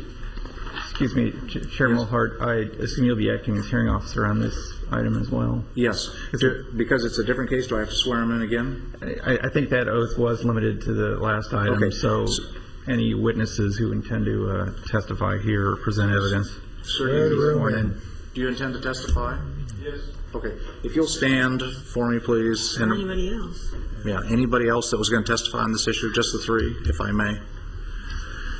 Okay. Do you solemnly state under penalty of perjury that the evidence you shall give in this matter shall be the truth, the whole truth, and nothing but the truth? I do. Okay, thank you. Rick?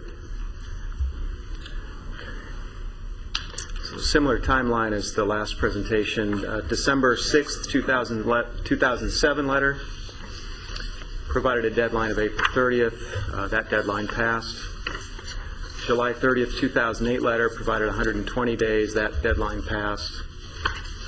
December 2008 letter provided 60 days. That deadline had passed. In March 2009, the notice of violation was sent following Resolution 2008-4. And also in March 2009, staff contacted the operator by telephone. He informed us that he hadn't operated the wells for some time. That's Mr. Hassan, and he asked us to redirect correspondence to the Rio School District. So Mr. Hassan was the operator for the Rio School District wells. We called him, though. He said he's no longer operating and asked us to send letters to the school district directly.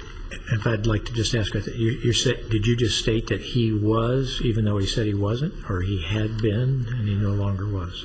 He had been the operator. He had been submitting the semi-annual extraction statements, and but at some point their contract ended, and that owner-operator relationship ceased.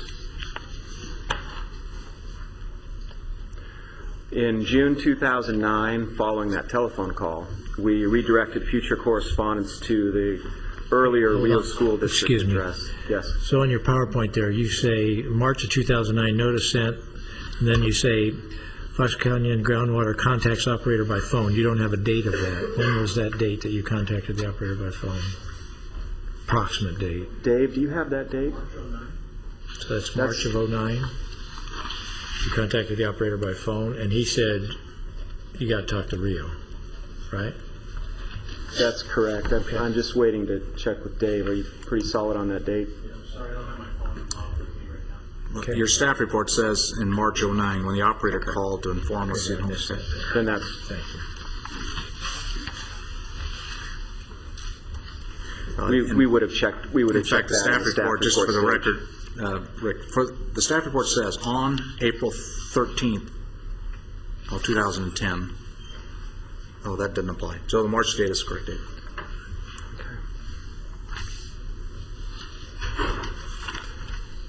So in June 2009, we redirected the future correspondence to our earlier Rio School District address, 3300 Cortez. The June 3rd, 2000 letter was sent. There were actually 3 of them sent, 1 letter for each well. And there were 3 letters sent to that address, and that letter specified the civil penalties that were laid out in Resolution 2009-2. So June 30th was the deadline, June 30th, 2009, and the civil penalty was $1,100. Now, one of the 3 certified letters was signed by Rio staff, but it was unopened and returned to the agency. 2 of the 3 letters were forwarded to a former Rio employee's home, Mr. Gary Evans. Forwarded by whom? Rio staff. Okay. And our letter did say Rio School District, and then the line underneath it, it said Gary Evans. And that was our contact in the past, and we used that same contact person this time. So that June letter included the June 30th deadline in it. On June 30th, Richard Bratton from Rio School District delivered proof of meter calibration results for well number 26E1 to the agency, and he asked us at that time to send future correspondence to 2500 Vineyard Avenue. The June 30th deadline passed, and the proof of meter calibration hadn't been submitted for those other 2 wells. And it did come in later. It came in, the proof came in on July 16th, so a little over 2 weeks after the June 30th deadline, but it was late, and Resolution 2009-2 required assessment of the civil penalties if the proof was submitted late. On November 2009, we sent a demand letter, basically an invoice for the civil penalty, to the 2500 Vineyard Avenue address. Now, we sent correspondence to the attention to the, let me try this again. We had been sending correspondence attention to the operator. We learned he was no longer the operator, and our information didn't reflect the current owner-operator relationship. At that time, when we found out, Rio was acting as the operator, but the agency was not notified. The former operator reports he did forward all the GMA correspondence he received back to Rio School District in line with his policy, his own company policy.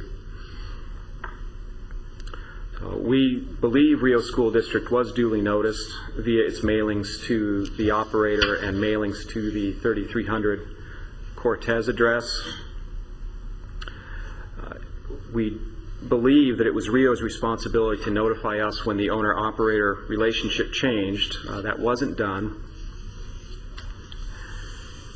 The letters that we were sending to 3300 Cortez did go to a school office, but we understand that it wasn't the correct school office.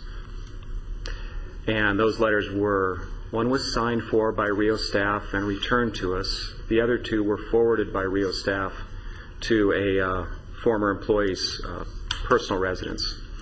So we do not recommend the civil penalty be waived as a result of not pinpointing the right school address, and we believe Rio School District should have notified us about the change in the owner-operator relationship, and we do not recommend the civil penalty be waived based on that. All right, any questions for Rick before he goes? All right, off to the side, please. Yes, sir. Yes, I need your name and your city, please, for the record. Kevin Mitchell, Director of Facilities, Rio School District, Oxnard, California. In Rick's presentation, I'd have to say that he's probably pretty on mark with most of the information that's in here. I'll have to assume that a lot of this information is fact, that went out. The problem here is that who it was addressed to, how that information got sent, and some of the things that were taking place at the district during that time. Between, I think it was somewhere around 2002 or 2003, when Gary Evans used to be the facility supervisor, then was taken over by another gentleman who was the facility supervisor, then taken over by another director of facilities, and I've been the director of facilities since 2008, in August. The first time I became aware of this situation was really sometime in June. I can't remember the exact date, but as with a number of other government agencies that I'm finding out that we're dealing with the AQMD, stormwater protection, all the different agencies, you know, I'm constantly still to this day finding out different agencies and different requirements and what's needed and what we need to provide. We try to act in a timely fashion when we're notified. Again, going back to Hassan, essentially from what I understand, and this is what I've been told, is that the district fired Hassan after issues that they had with him and billings and that type of thing. So I don't think that was a real warm and fuzzy departure. The letters that went to Gary Evans, I think the record shows, as was brought forth earlier, that Gary Evans, when they got the information, were a huge district with a number of teachers and staff, that if it's not identified to a department, they assume that it's a private letter, and that's what they did, is they handled it like a private letter. He's no longer here, and they sent it back. Probably our fault, but again, unless it's really put to a department and if that person is terminated or moves on, the letters are typically forwarded on to their last address. A couple of things in here. Richard Bratton is really the one who brought it to my attention of the pending penalties for the calibration. And first off, I didn't understand what the heck he was talking about, but I said, well, whatever we got to get to him, let's get it to him as soon as possible. Richard is not as listed in here as the maintenance supervisor. He's my plumber, and he's the one who's actually been doing checking on the calibrations. I found out later on that even though somebody had been gone, he had still kept on tracking the calibrations, and he's the one who came up with the final results. And it was submitted. Yes, it was late. My other concern is that moving forward on any correspondence, I don't know what we need to do as a district to make sure that, you folks all have our correct information, because I'm looking at the paragraph in here that we've updated our records to include the 2500 Cortez Street address. Again, our district moved from this address 4 years ago, our district office, and this is still incorrect. We are 2500 Vineyard Avenue.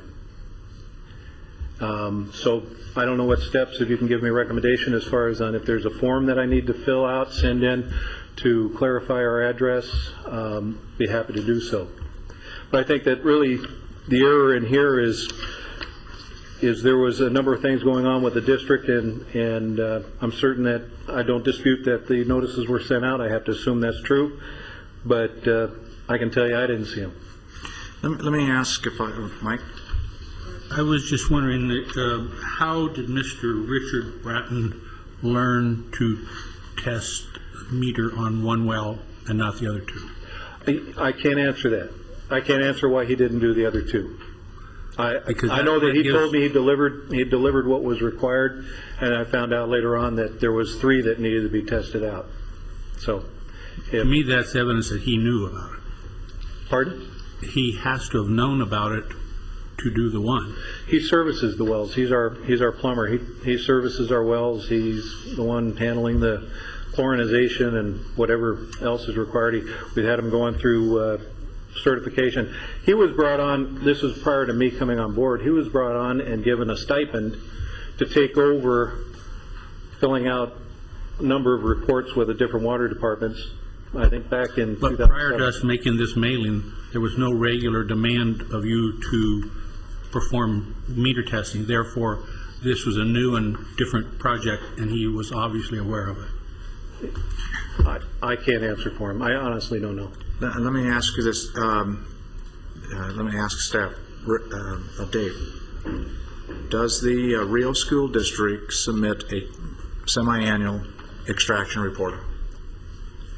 The answer is yes. There was a period where it wasn't being submitted, and we did work with Rio School District to rectify those records and arrange for payment of past periods where. Okay. In that time frame that it was not submitted, were they not getting the forms? What was their reason for not doing it?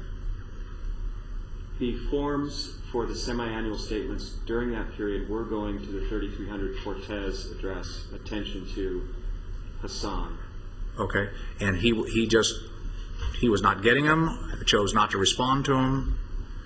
Mr. Hassan? Yeah. I don't know, but the 3300 address is a school district. It's a school site. Okay. Is what it is, with a school secretary. Okay. During this time frame, going back to 12607, 7308, 12808, and prior, when Mr. Hassan was doing the groundwater extractions, and at the time frame that in 06, when he was no longer the operator, who was doing the semi-annual groundwater extractions, and were we getting responses from El Rio during this time frame?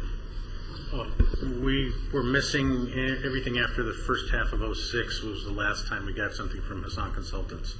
So there was a gap between last half of 06. So we were sending extraction reports, statements out, getting nothing back, and that went on for a period of time. When did we start getting a response from the Rio School District about their semi-annual reports? Mr. Bratton was taking meter readings. Could you speak into the microphone? I'm having a hard time. Mr. Bratton was taking meter readings, but he was apparently not aware of or not filling out the forms. I don't know if they were even getting to him. We were not getting anything back. So when we finally started contacting him about the meter calibration program, that's when I started talking to him, and that's when we got. What were the dates? That's what we want to know. I don't think we talked to him until mid-09, I believe. From it took us when? a couple months to get everything straightened out, yeah. From when in 06? My first contact with Mr. Bratton was in mid-09.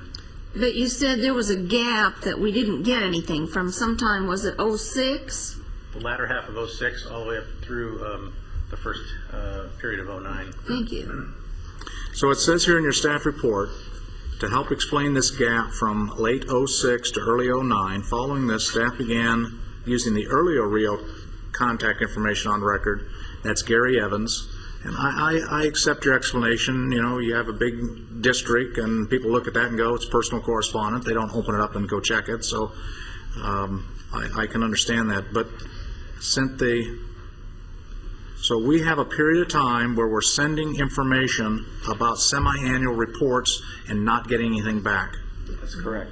And whatever address we're using at that time is a valid school address, but internal communications or whatever, it didn't get to the right channels or to the right department is essentially what I'm hearing, right?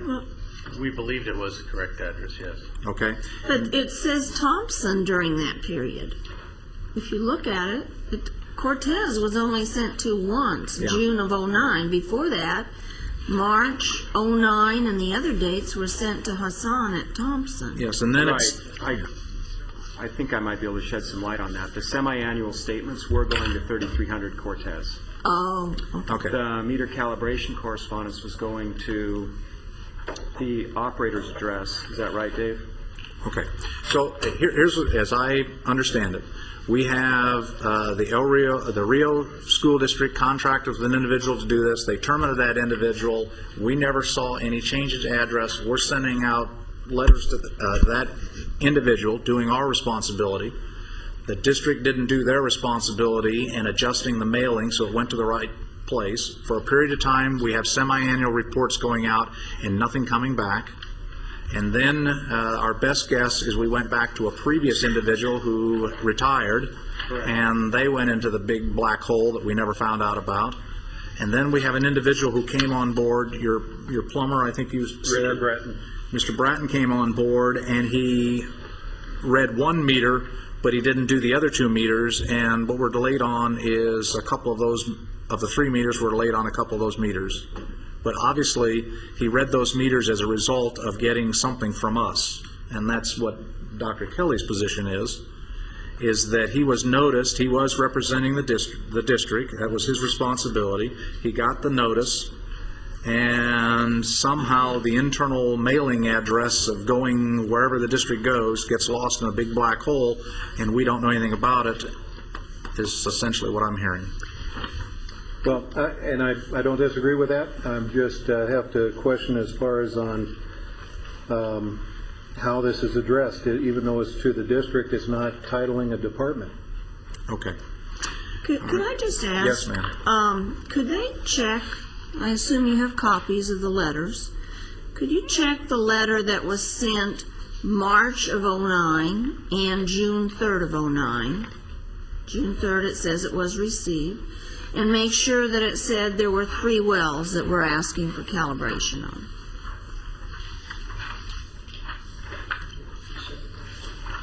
Pardon? Didn't staff just tell us 3 separate letters were sent out each time? Right. One for each well? Yes, I have the 3 separate letters. You have from the 3 March 3rd. separate letters and all. And he complied with one of them, but not with the other 2. Is that what I'm hearing? Yes. I believe he got the meters tested by Edison, and they were a bit backlogged at the time, and he got one result back from them. It takes about a week after they test the meter to get the results back to the client. So he had to forward that over to us as soon as he got it, but he was still waiting on the other 2. And those are the ones that are outside the time limit? Yes. Okay. Okay, I understand that. I have a question. Well, David, the Edison test was done all the same day? No, I don't believe they were. I think they were done on separate days. Okay. I have a question. Steve. It seems The first one we got was done on Yeah. you're trying to When? read. I'm sorry, July 10th July? of '09. Wait a minute, the first one? The first one we received back, yes. But you received it on July 3rd. 16th. Oh, There would have been an earlier one, Dave. Oh, that's, Okay. I'm sorry. This was one All of right, the second or third. let's stop here, Dave. Hold on. I want to ask some questions here. Is this appeal only on the late meter calibration? Is that correct? Or are we appealing? As I read this, it says it's the is staff recommending denying the appeal of the civil penalties on the late meter calibration only, or denying, or are we trying to penalize them for late filing of the semi-annuals? Just denying the appeal for the failure to submit the proof of meter calibration for the two wells. So in my mind, the question is, there's all kinds of confusion about the semi-annual statements, and the plumber sent one in, but he didn't send the other ones in. But that's not, there's not an appeal of any penalties about late semi-annual reports coming in. Those have all now been updated, and I read in the staff report, they've all been updated and taken care of now, because he did have the data, and now he submitted the data. He just didn't submit, he has subsequently, or the district subsequently submitted the data. So the question is the notice of calibration of these meters, right? And it appears to me that the notice of calibration of the meters went to Hassan for a long time, and the district didn't notify us when they got rid of Hassan. We kept sending them to Hassan. But when we sent the certified letters that Dr. Kelly suggested before we do any penalties, we want to make sure everybody's really informed. We addressed them, Rio School District, Gary Evans, 3300 Cortez Street, Oxnard, California. Correct? All right. Yes. Now, 3300 Cortez Street is a school site, right? Yes. All right. It's not the district's office. No. Okay, but it's a school site. It's the address that we had, and I would offer this. I'm not talking about the late, what the plumber should have filed and shouldn't have filed, etc. It's clear that at least the plumber knew he would. They had to keep track of that. The meter calibration, and in fact, the plumber did keep track of the meter calibration. But Hassan was filing the reports, and the guy filed one of them, but didn't file all of them, and I don't think we'll ever know why. If this would have been addressed, Rio School District, head of maintenance, or Rio School District, something about the person, I'd have no problem with upholding staff's recommendation to deny the appeal, because I'd feel like the school district was properly notified by the certified mail. But here, I wouldn't know what to do with this if I was a school district employee, and it's at a school site. If it went to the district office, it'd be a little bit different, but it went to a school site, and a school site could be where somebody thought that's the best place for me to contact this person at work, et cetera. So that's the only thing that throws me off a little bit. On the other hand, the Fox Canyon kind of address, if I looked at the address, I don't know how clear it is where it's coming from, would give me another thing, but I wouldn't necessarily put this in the category of saying it was inappropriate to forward it on to Gary Evans, and that's in fact that they made the effort to send it back to us and cross off Rio School District and put on his new address indicates some staff member genuinely thought this was some personal certified mail and didn't want to open up his personal certified mail. So that's my read on if the focus is only on the calibration. If it's focused on something else, I need more data. But that's the reason I brought up the semi-annual statements is if they were getting the semi-annual statements, responding to the semi-annual statements, then our addressing is correct. They just didn't comply. What I'm hearing is they didn't even comply with the semi-annual statements because of internal whatever. And therefore, if they're not complying with the semi-annual statement, they're not complying with this. So anyway, that's why I made the connections. Let me go one deeper. Okay. If we didn't have the right address, why was that? Seems to me the operator extractor has a responsibility to update his address. Is it the agency's responsibility to shag people down? I don't think so. So, did the Rio District ever send a change of address form or an indication that the offices had moved to GMA? Not that I'm aware of, Art. Not that I'm aware of. And I don't know. Mike? David, if you complete the task I asked you earlier, give me chronologically the time that the meters were read and then the date that you received the report. 2 of the 3 meters were tested on July 7th of 09. I did not receive them until the 16th of 09, of July of 09. And the other all right, but the first one? First one was tested before in late June, and Mr. Bratton hand delivered it. I understand that, but So obviously, it was tested before the deadline, and you actually got it. Just before the deadline. He actually brought it in on June 30th was the last day. So this would confirm that he really found out about it when he handed the paper in. He found out about the other two, because they are done afterwards. So. All right, folks, do you have any other comments? No, I think Okay. staff has probably more information All right. than me. Let me close the appeal. Let me turn to the board. What's your pleasure, folks? Anybody want to make a motion? I'll make a motion that I don't think staff did anything wrong by addressing the letter of Rio School District Gary Evans. I mean, I don't expect, but I think that that's what's created the gray area. So I'm not criticizing staff for not doing that. If that would have happened, I'd be upholding staff's recommendation to deny the appeal. Given the fact that the guy hustled down with it for the 1 meter on the day, seems to me So what is your motion? So my motion is to accept the appeal and not accept staff's recommendation to deny the Okay, so your motion is to accept the appeal, deny staff's recommendation. Is that correct? That's right. Okay.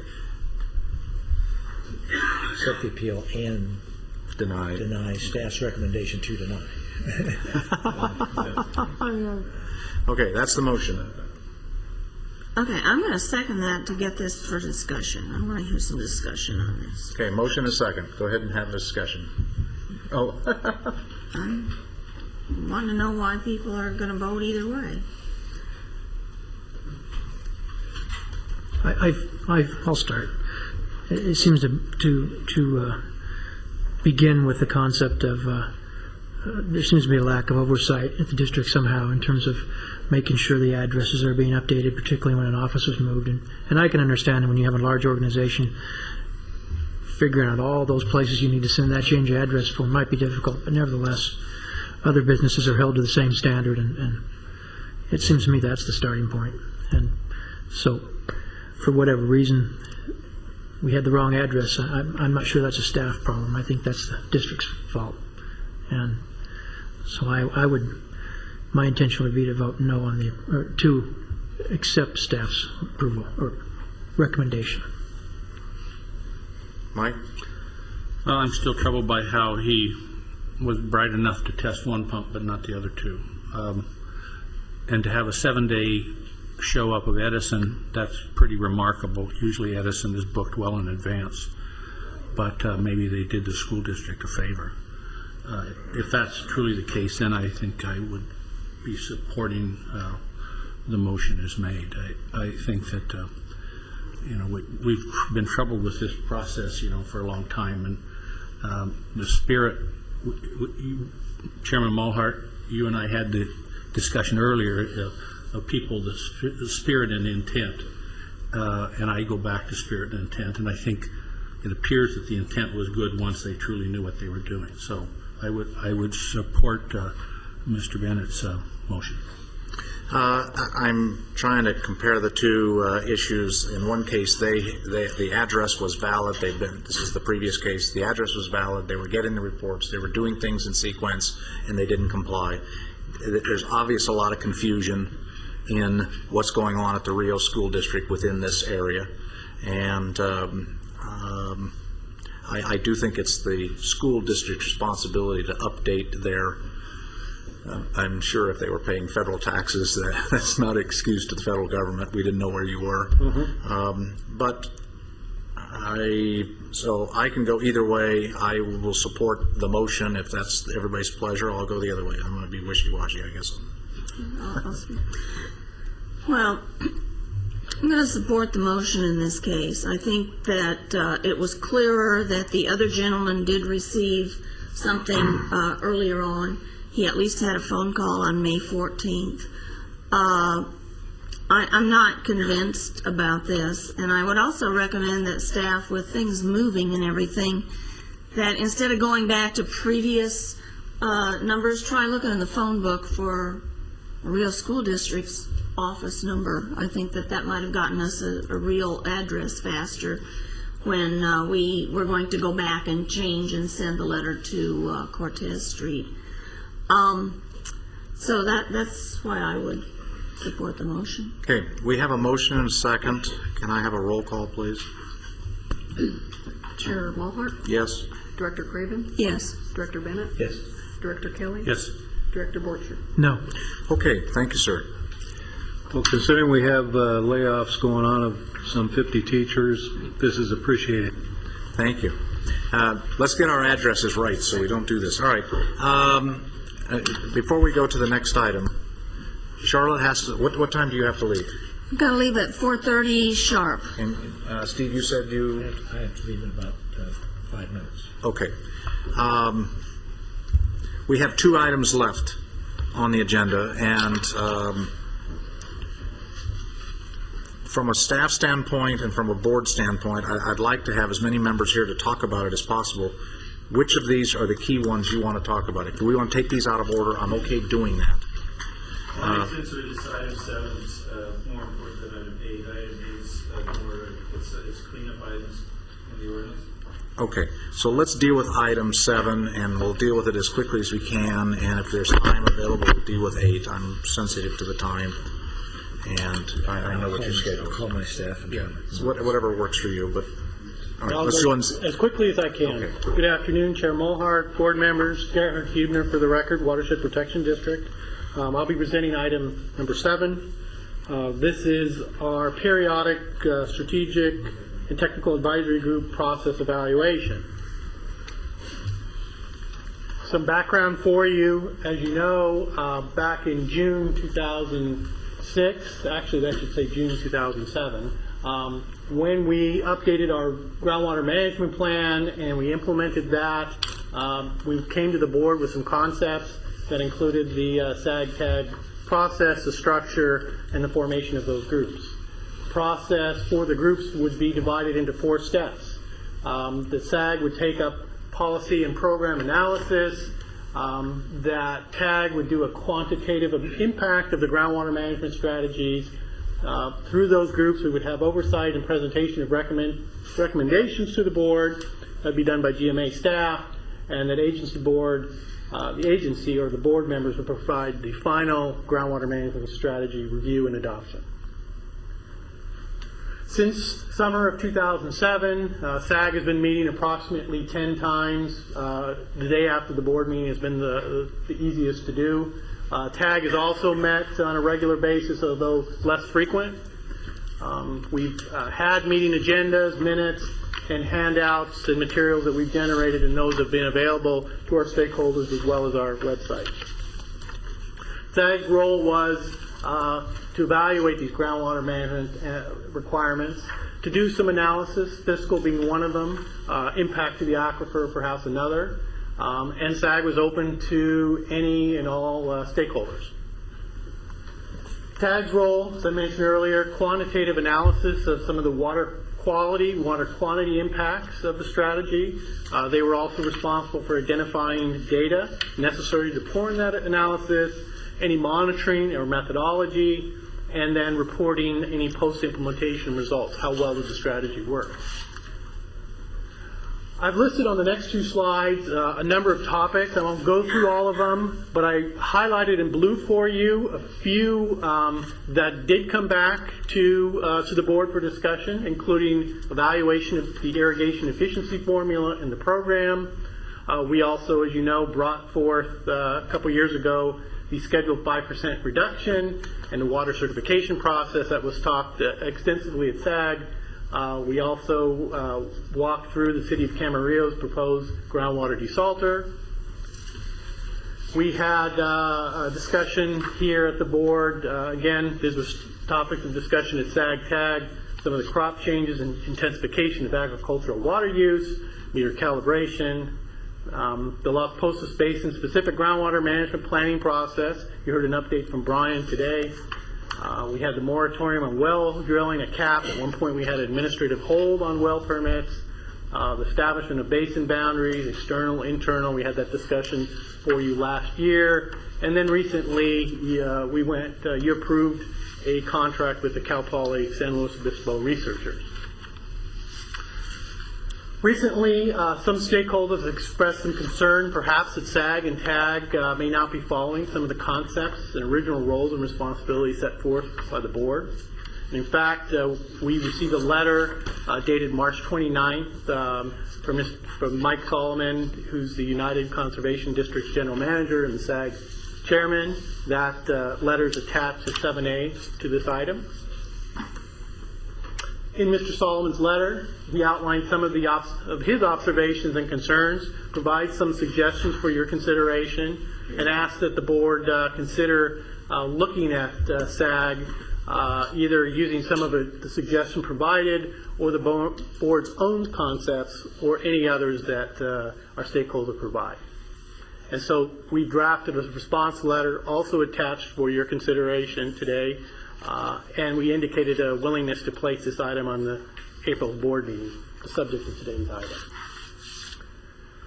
So in conclusion, SAG and TAG have provided a forum from the various stakeholders to meet, to discuss, and provide input and feedback on the various GMA management strategies. As I pointed out, a number of topics have been discussed. We've reached consensus on several recommendations that we've brought forth to you. Nevertheless, we do think it's also important to periodically reevaluate the process, decide if the group's original intent, role, and responsibilities are still being met.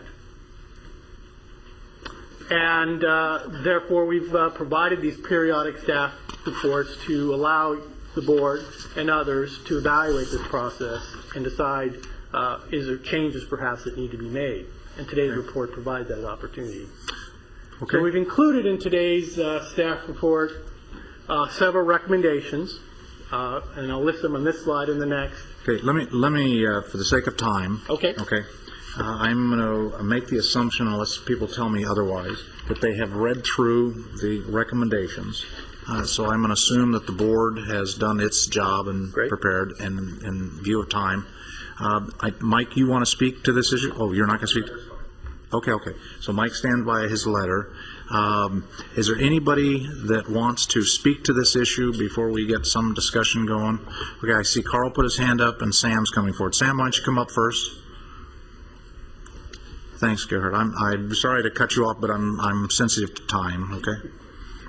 Sam McIntyre, Burwood Water. My comment to the letter would be the part that pertains to the directors being present at the TAG and the SAG meetings.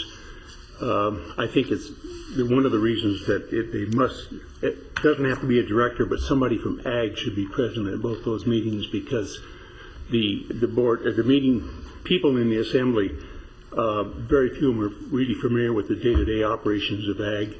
And in all due respect to Mr. Solomon, I don't think he knows what's happening in the field. And I really think we have to have somebody from AG present, or they get off to a wrong start and waste a lot of time. Okay. But Sam, your issue is that at the SAG meeting, there has to be good representation of the different groups. I think Mike's issue, as I read it and discuss with him, is specific board members per se. But your issue is that there needs to be an ag it needs to be ag participants. Either way, it can be the board member and or somebody from ag to be present. I'm not saying it has to be a board member. Okay. All right. Carl? Thanks, Sam.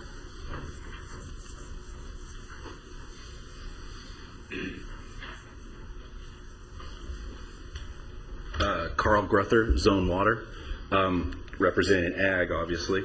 What I see from this is another attempt, well, not an attempt by the board, but the staff here, of acing ag out of the equation. I think we have a lot of good things that we can go through that we understand that maybe staff over there does not.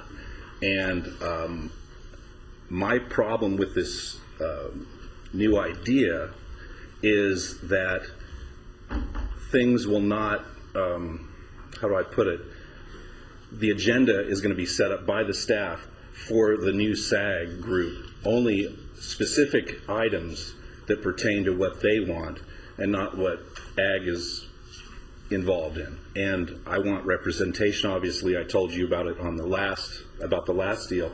So this would be, kind of a slap in the face to ag, I think. And then we have Carol represent zone at those meetings, and I can't go to all the meetings. I don't know if Sam can go to all the meetings, but we think they're important. We think that we have a lot of good things to say at these meetings, and I reiterate what Sam was saying, is that a lot of the issues that have been brought up by the staff are, like for one example, taking the acre feet from 4 to 2.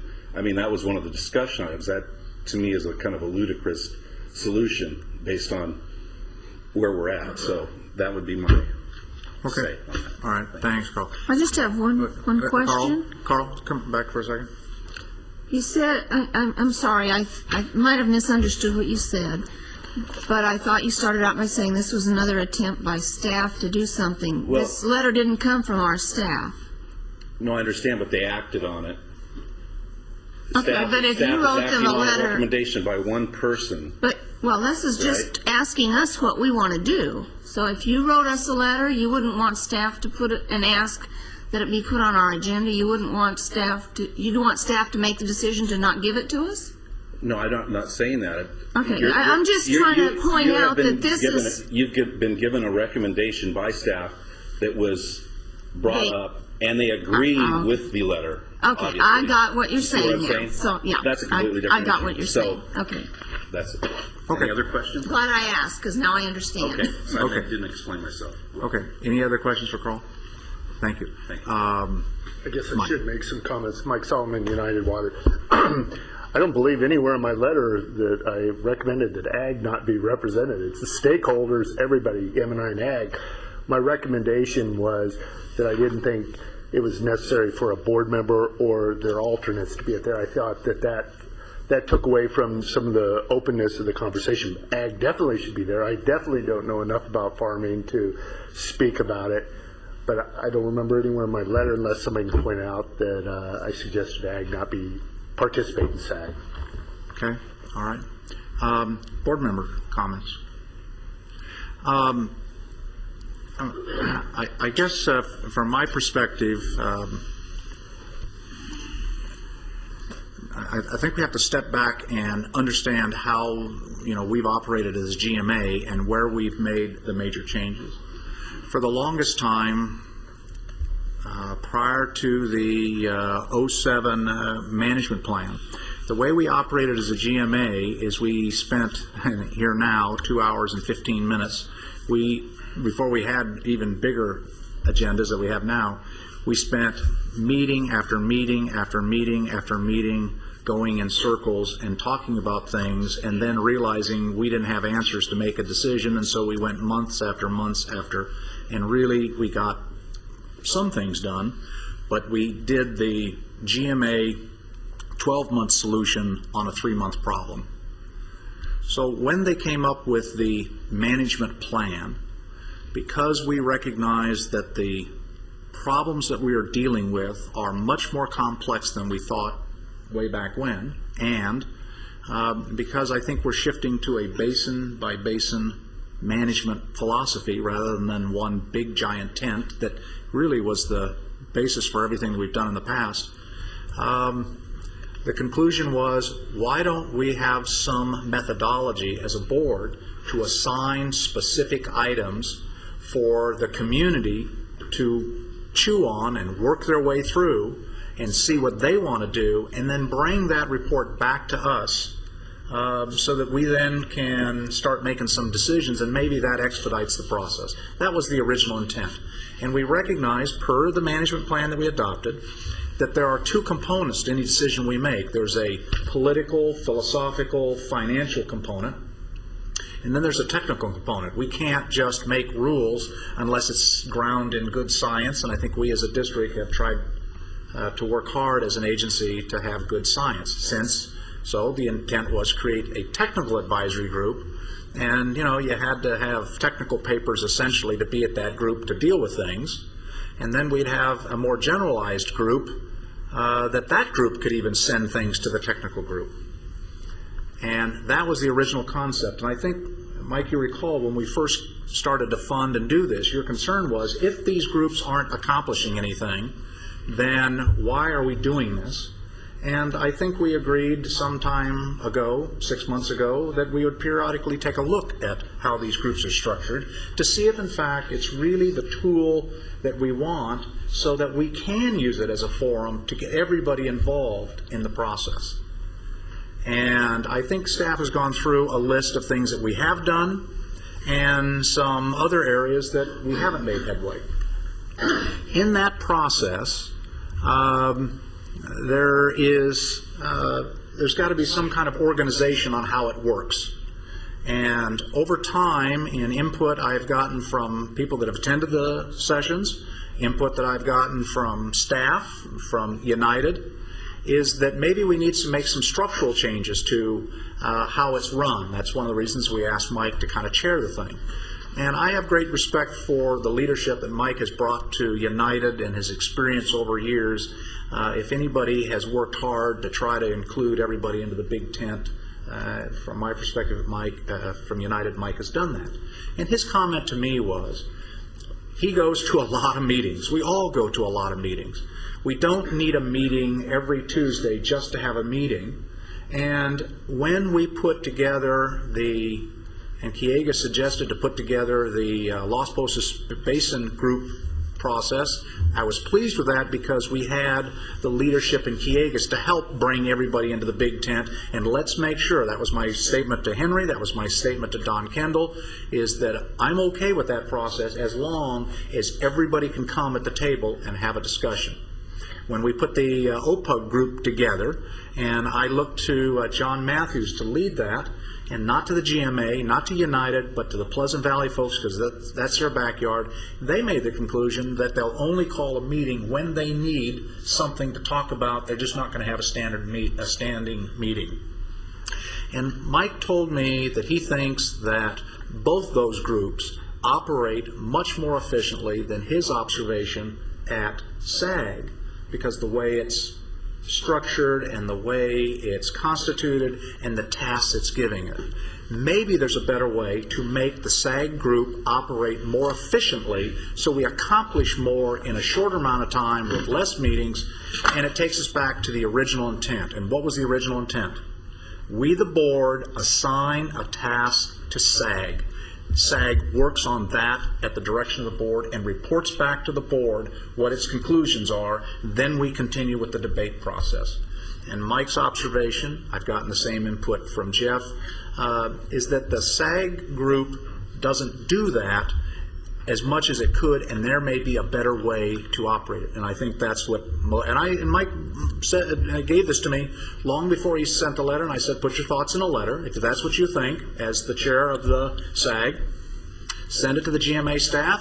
Jeff got the letter, and Jeff said, this is a discussion item. What do you want me to do with it? Put it on the agenda, and that's what we're doing. That's how that whole process works. And that's been consistent, frankly, with the way we've operated for umpteen years. So there is no intent on staff to railroad its way through. In fact, if staff was trying to railroad its way through, it wouldn't be in front of us, and they'd tell us, here's the answer. I don't want to operate that way. I want to operate the way where we intended. And the intent was that this board would determine the priorities, assign a specific task to the SAG group, let Mike and Jeff or whomever is the responsible put that group together. People can come and go from that meeting if they want. Give us your best guess answer and get it back to us on a date certain so we have something to debate in the open forum, and if we have more questions, we'll send it back to TAG or SAG as appropriate. Now, in regards to SAG and TAG, I personally don't go to those meetings. I've been to one meeting. I sat through that one meeting, and people are out there. Bob Ronio is grinning at me from ear to ear because I said at that meeting, Sam was at that meeting, I would not speak, and you guys goaded me into talking, and that's why I'm punishing you now, because I'm talking. This is your punishment. Don't do that to me. I cannot keep my mouth shut at those meetings. You know it, and I know it, just like at this meeting. Don't make them talk. Don't make them talk. And they goaded me into talking. Now, there's a reason why I personally have not been to those meetings. And that is, I can't say something without somebody looking at me and going, what are you going to vote for? And if you go to that meeting, and I told Bob this because he asked me as president of United, do I want to kill SAG? The answer is no. I want SAG to work better than it's working now. I want TAG to work better than it's working now, because we need that. We can't solve these problems. We don't have, the five of us, all the collective wisdom as all of us. But I do believe that you can't put President Obama in a room and say, well, what do you think, and not have it hit the national news. You can't put me into one of those meetings and then ask me what I think, and then all of a sudden that becomes what everybody leans to. It's just the way it is, and I don't want that. And so I think that's what Mike was saying essentially into his letter. What he's essentially saying in his letter, and I'm saying it to my fellow directors and my fellow alternates, I want that group to have as a broad cross-section as you can. Let the discussion range across the table. Let the expertise of Mike or whoever is leading it at the time, John Matthews in the case of OPUG, Henry and his staff in the case of the Pleasant Valley Users Group, let that discussion range. Give us as many out as you can. Carl, you and all your folks need to be at that meeting. The M&I folks need to be at that meeting. Everybody needs to be at that meeting, focused on a issue that this board directs. Then bring it back to us, and then we'll debate it. So the message is to all of us. I'd love to go to some of those meetings. I'd love to chime in on some of those meetings. But I think, at least in my particular analysis of my, knowing who I am and what I do and the way I blab, is I would kill the discussion at that meeting, and I don't want to do that. And I think that's all Mike is saying in the letter. Yes, ma'am. I'd just like to add a little bit to what you said. I don't attend the meetings for a different reason. And it's not because I think anybody would take what I said and run with that ball. I think people would listen to what I said and say, here's what I think. I just think that since we have two things that are called advisory groups, they're going to come and make a recommendation to us and give us advice. And my role here as a board member is to listen to their advice and weigh it, not to participate in the advice that I'm going to be giving to the other four of you. So I don't participate at that level. I participate once it's here. Yes, sir. I accept staff's recommendation. I think it's always good, particularly when it comes to the issue of committees and how many we have on our attendance, to review this stuff from time to time. The idea of having the automatic monthly meeting, I think, is getting rid of that, I think, makes a lot of sense from an efficiency standpoint. I also, from the standpoint of the board standpoint, I would like to have SAG working on the things that we want them working on so that they don't burn out when we need them for the, to work on those things. So I'd like it to be, hey, we want this to get done and to get that assigned. So these four recommendations, you're making another reference to the back of Mr. Solomon's letter about the board members attending, et cetera. I know that if there is a topic, and particularly if it's a sensitive topic, and we've assigned it out to an advisory committee to give us advice on, I know I personally don't want one of my colleagues up here at that meeting shaping the advice that's going to come to me, or given that influence. If that's the case, I need to be there because I need to get my side, because my side may never get heard because the recommendation never comes through. So I don't think that there's something we can legally do that says any of us cannot attend one of these meetings. But I think we ought to state that it is our policy that if we're attending, we're going to be only observers, and that it is our policy that we suggest to our members and our alternates that we not try to influence advisory committee members, or else I think when things get really sensitive, we're all going to be trying to figure out whether we need to be attending the SAG meetings as well as our Fox Canyon meetings. So I would add that. I'm not quite sure what language to say that in the motion, but I'd like to hear from everybody. I think I've heard from two people who have a thought about board member comments, but I'd like to hear from everybody before I try to craft any kind of motion on that. Mike or Dave? I think I would concur with Mr. Bennett, and never really gave it much thought until I read Mike's letter, but I could see how that would be perceived. Board members making comments and how that people might be, oh, well, now we got to reshape this thing because we already know where one person stands. So I think that's a reasonable assessment. I would disagree in terms of not going to the meetings. I don't myself end up going very often, but the ones that I have gone to I found very beneficial because they've given me a little more depth on issues that you don't get sitting up here. You get the kind of final Reader's Digest version sometimes, and sometimes you don't have a necessary detail to make a good decision. The other thing about Carl said about ag being represented there, I would agree with that as well. But others as well. That broad participation is what makes the thing work.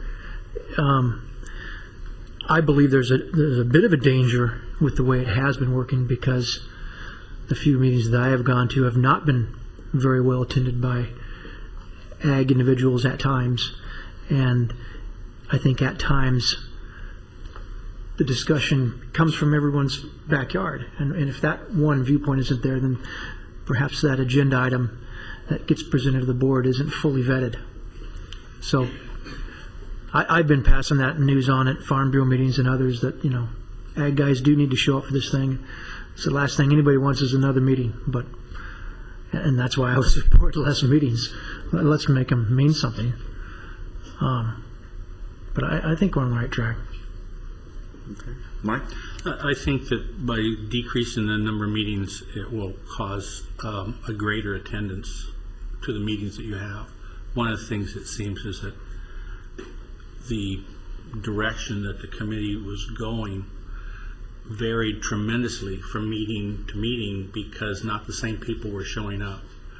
So, you know, one meeting would be headed with a sales set going west, and the next meeting they would reverse course and go east, you know, and so it was pretty, you'd think everything was going along one way and it just completely reversed. And so by decreasing the number of meetings and having more people in attendance, I think will be a good thing. Okay. Anybody else have any comments? Dr. B. Well, I guess I'm partly responsible for this because I think I brought this this concept to Chairman Molhart when we were doing the management plan. Certainly what I'd envisioned at that time, if this was, and I think I agree with all the board's comments, that this was really meant to be a cross-section that would be able to talk about things longer than we can talk about it here in the board meeting and vet things more. And I think that it was getting, I agree that, you know, by having regular meetings that way, I think SAG meetings should have one purpose, should be one assignment only for that meeting. And everybody knows that's what they're going to talk about, and it's not going to be, you know, just going on and on and on with more agenda things. And so I think if we do that, we're going to get better attendance. I think just not having it regularly will get better attendance. I do feel, though, however, that as an advisory committee to the board, that it really should work that way, and that I think it's great to have board members there because I agree completely with you, Dave, that you need to, you know, that extra background is helpful. But I think if that board member gets involved in the conversation, it's no longer an even conversation. You know, that person carries a big stick. I don't care how you feel about that. You know, that's just the way it is. And so I think it's tough. Maybe you can't even go because of that, but I think you just have to. You think you just have to hear everyone else out. We just bought a muzzle for our dog. Right. I don't think it'll fit. Dr. Steve, can you tell my son that I carry a big stick? He's not quite sure. Yes, I have personal problems like that too. Thank you. Steve? I'd just like to try to craft a motion, mostly because I've got to run and I've gone through this whole thing. I'd like to make a motion that we accept staff's four recommendations that are on page 3 about no automatic meetings if SCAG needs technical advice, and once the tag is prepared to request, and SCAG chair should notify Fox Canyon. In addition to that, I would just like to add that when Fox Canyon assigns a topic to SCAG and asks them to work on it, that it's our policy to try to make sure we have as broad a representation as possible, particularly with the ag community, and that there's good notification for that.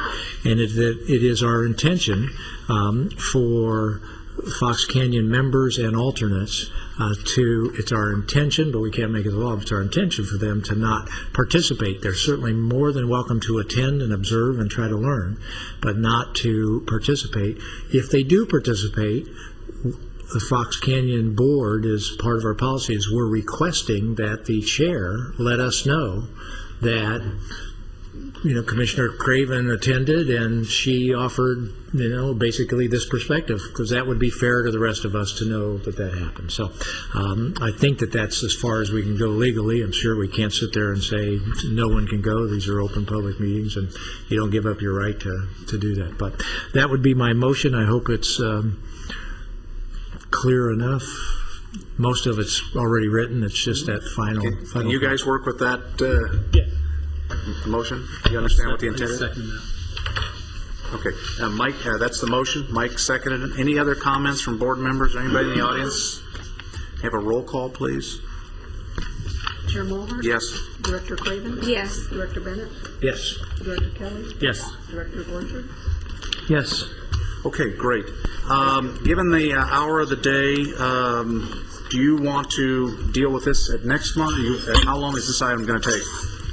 It's not a long item, but there's no pressing need for it. What would you guys like? I'd like to go. Okay, we'll roll item number 8, okay? All right, so the board is always here, all right? We have a bunch of executive officer reports as submitted. All right, anybody have any questions on those? Anybody have anything in the audience that they want to talk about? I'll move to receive and file these reports. Receive and file. All in favor? Aye. Opposed? Hearing none. Anybody else in the audience have any other items they want to talk about? Woo! Definitive. Anybody doesn't want their El Rio one? I like that.